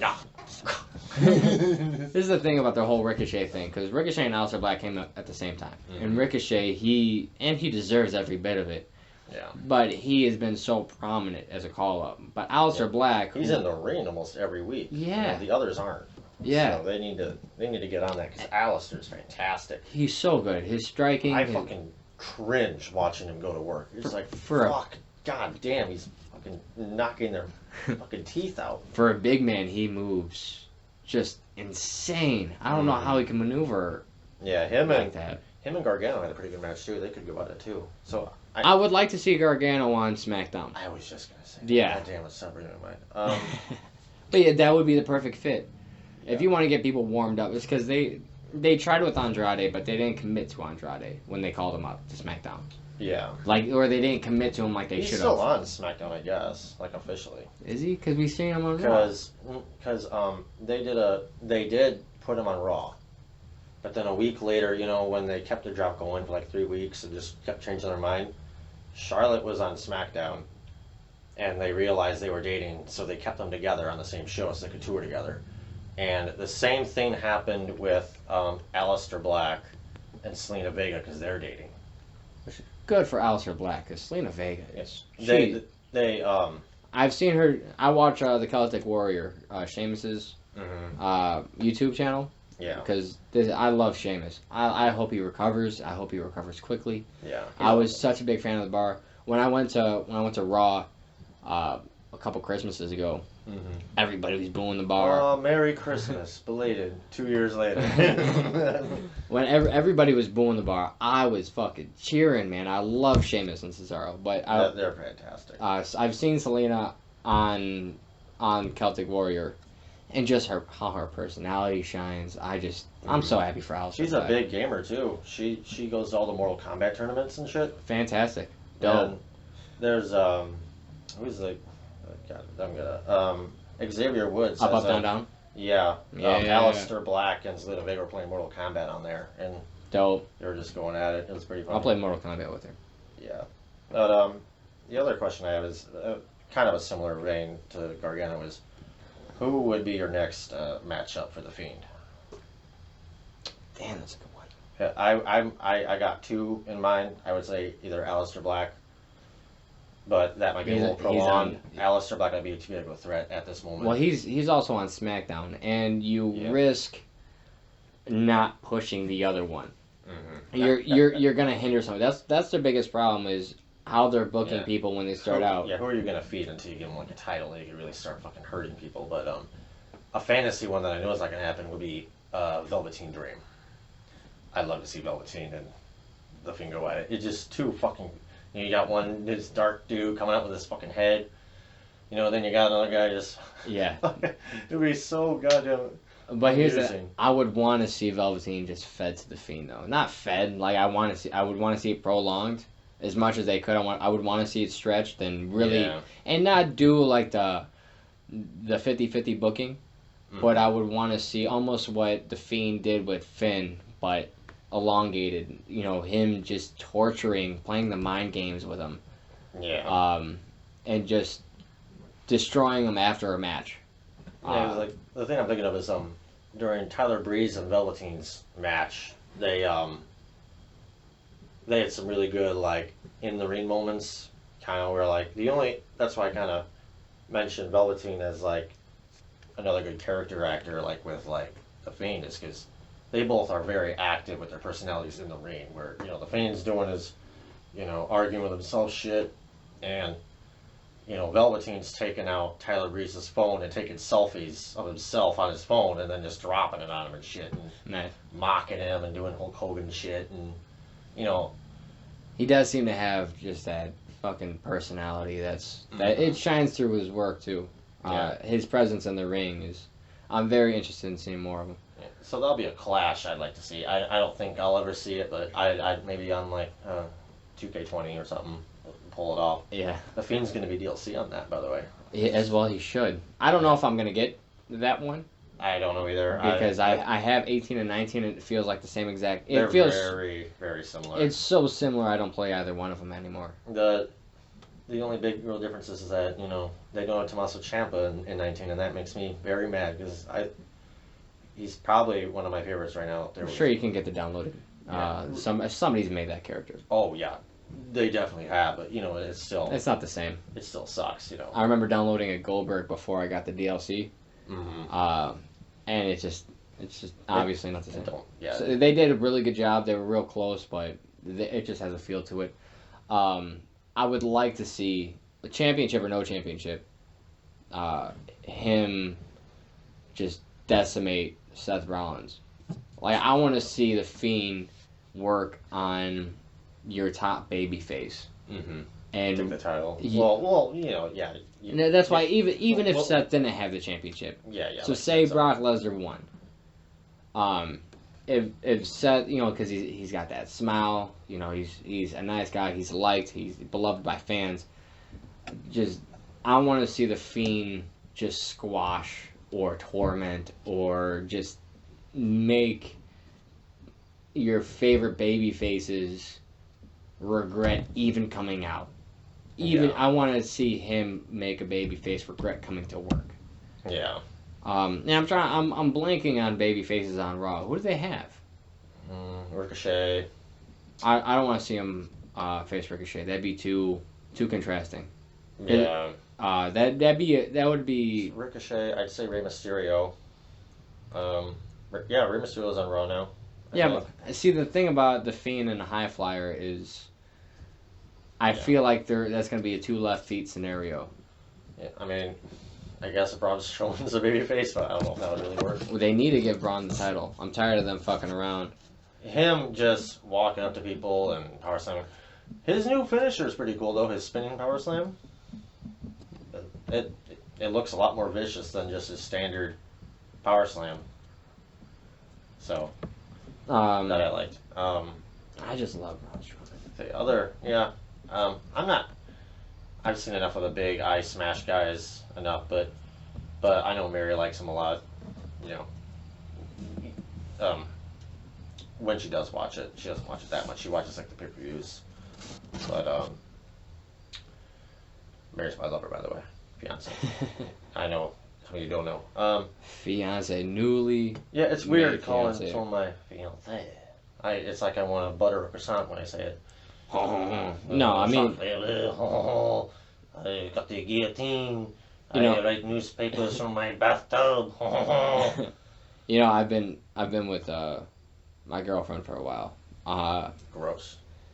But There's no context. it was for some we've been together for a while, but we recently made each other actual, fucking boyfriend girlfriend, and it does feel weird about calling her a girlfriend. Yeah. But she's my best friend, so it is what it is. Yeah, that's why I say like she's not my girlfriend. That's skinny. That's the, It always so weird going to like official things because we live together, and you go to like court things or whatever, or the hospital, and you take one of the kids, and then like, are you the father? I'm like, no, I'm the boyfriend. It's awkward saying that in like a professional setting. It feels so, ninth grade. So that's why I tell people like, oh, my lover, my lover. Yeah.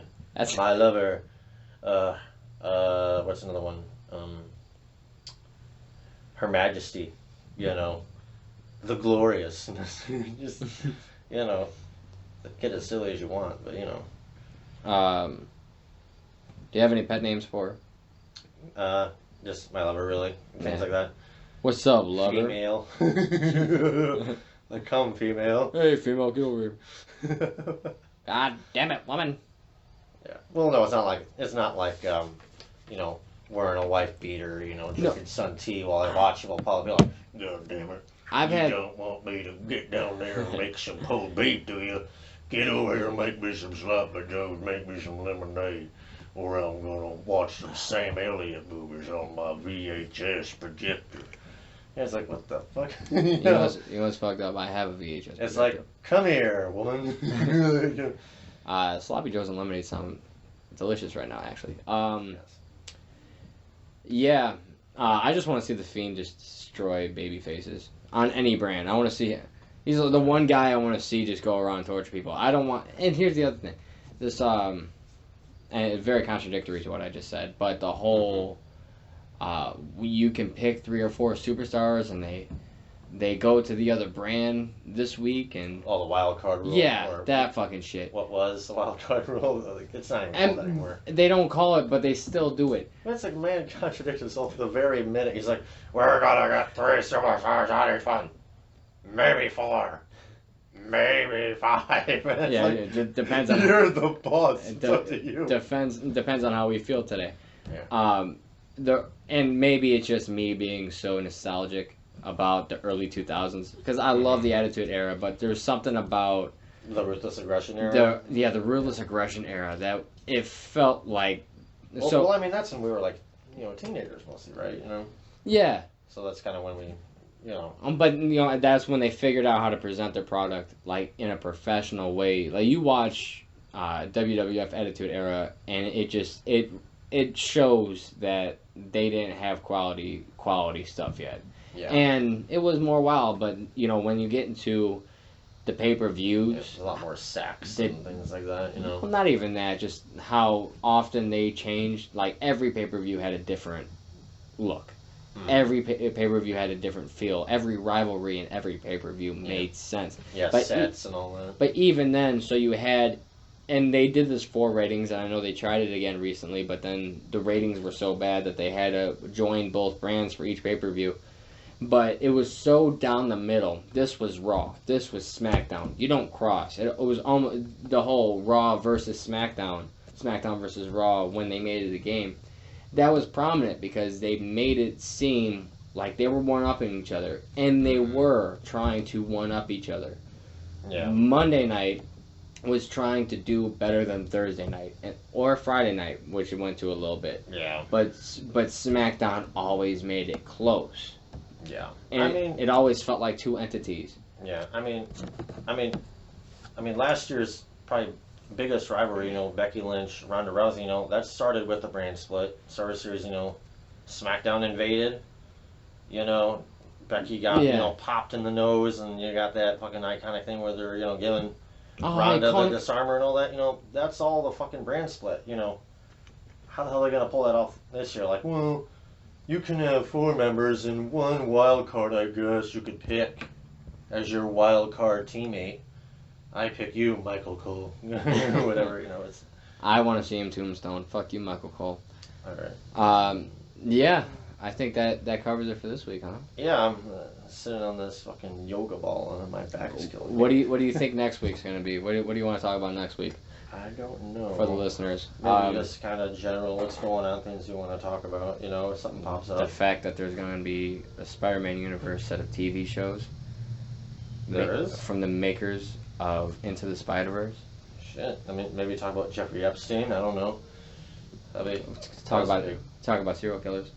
Yeah. I don't know. We'll figure it out. It'll be a surprise. Bring your popcorn. Just don't bring your Sour Patch Kids, because I'll leave you alone in the parking lot after a movie. But yeah, I guess we'll see you next week. You can follow us on Facebook, Bearded Synergy podcast. We're on Twitter. I'm not active on there, so we're kind of, until we get active on there. Otherwise, for now, you can listen to us on Spotify exclusively. Well, I'm gonna put us on YouTube. I'm gonna sit down. I'm gonna get us on YouTube as well. Yeah, YouTube coming up, so you know. It's just gonna be audio and a fucking graphic of what presumes to be our faces. Yeah. Even though I don't have red hair, but that's okay. Vladimir Lenin-looking motherfucker over here. But a Russian, perceived Russian and Irishman, but we're not. Yeah. I lived above a sausage factory, and blah, blah, blah. You come here and you listen to this podcast for what? Yes. All right. Bye-bye. Peace.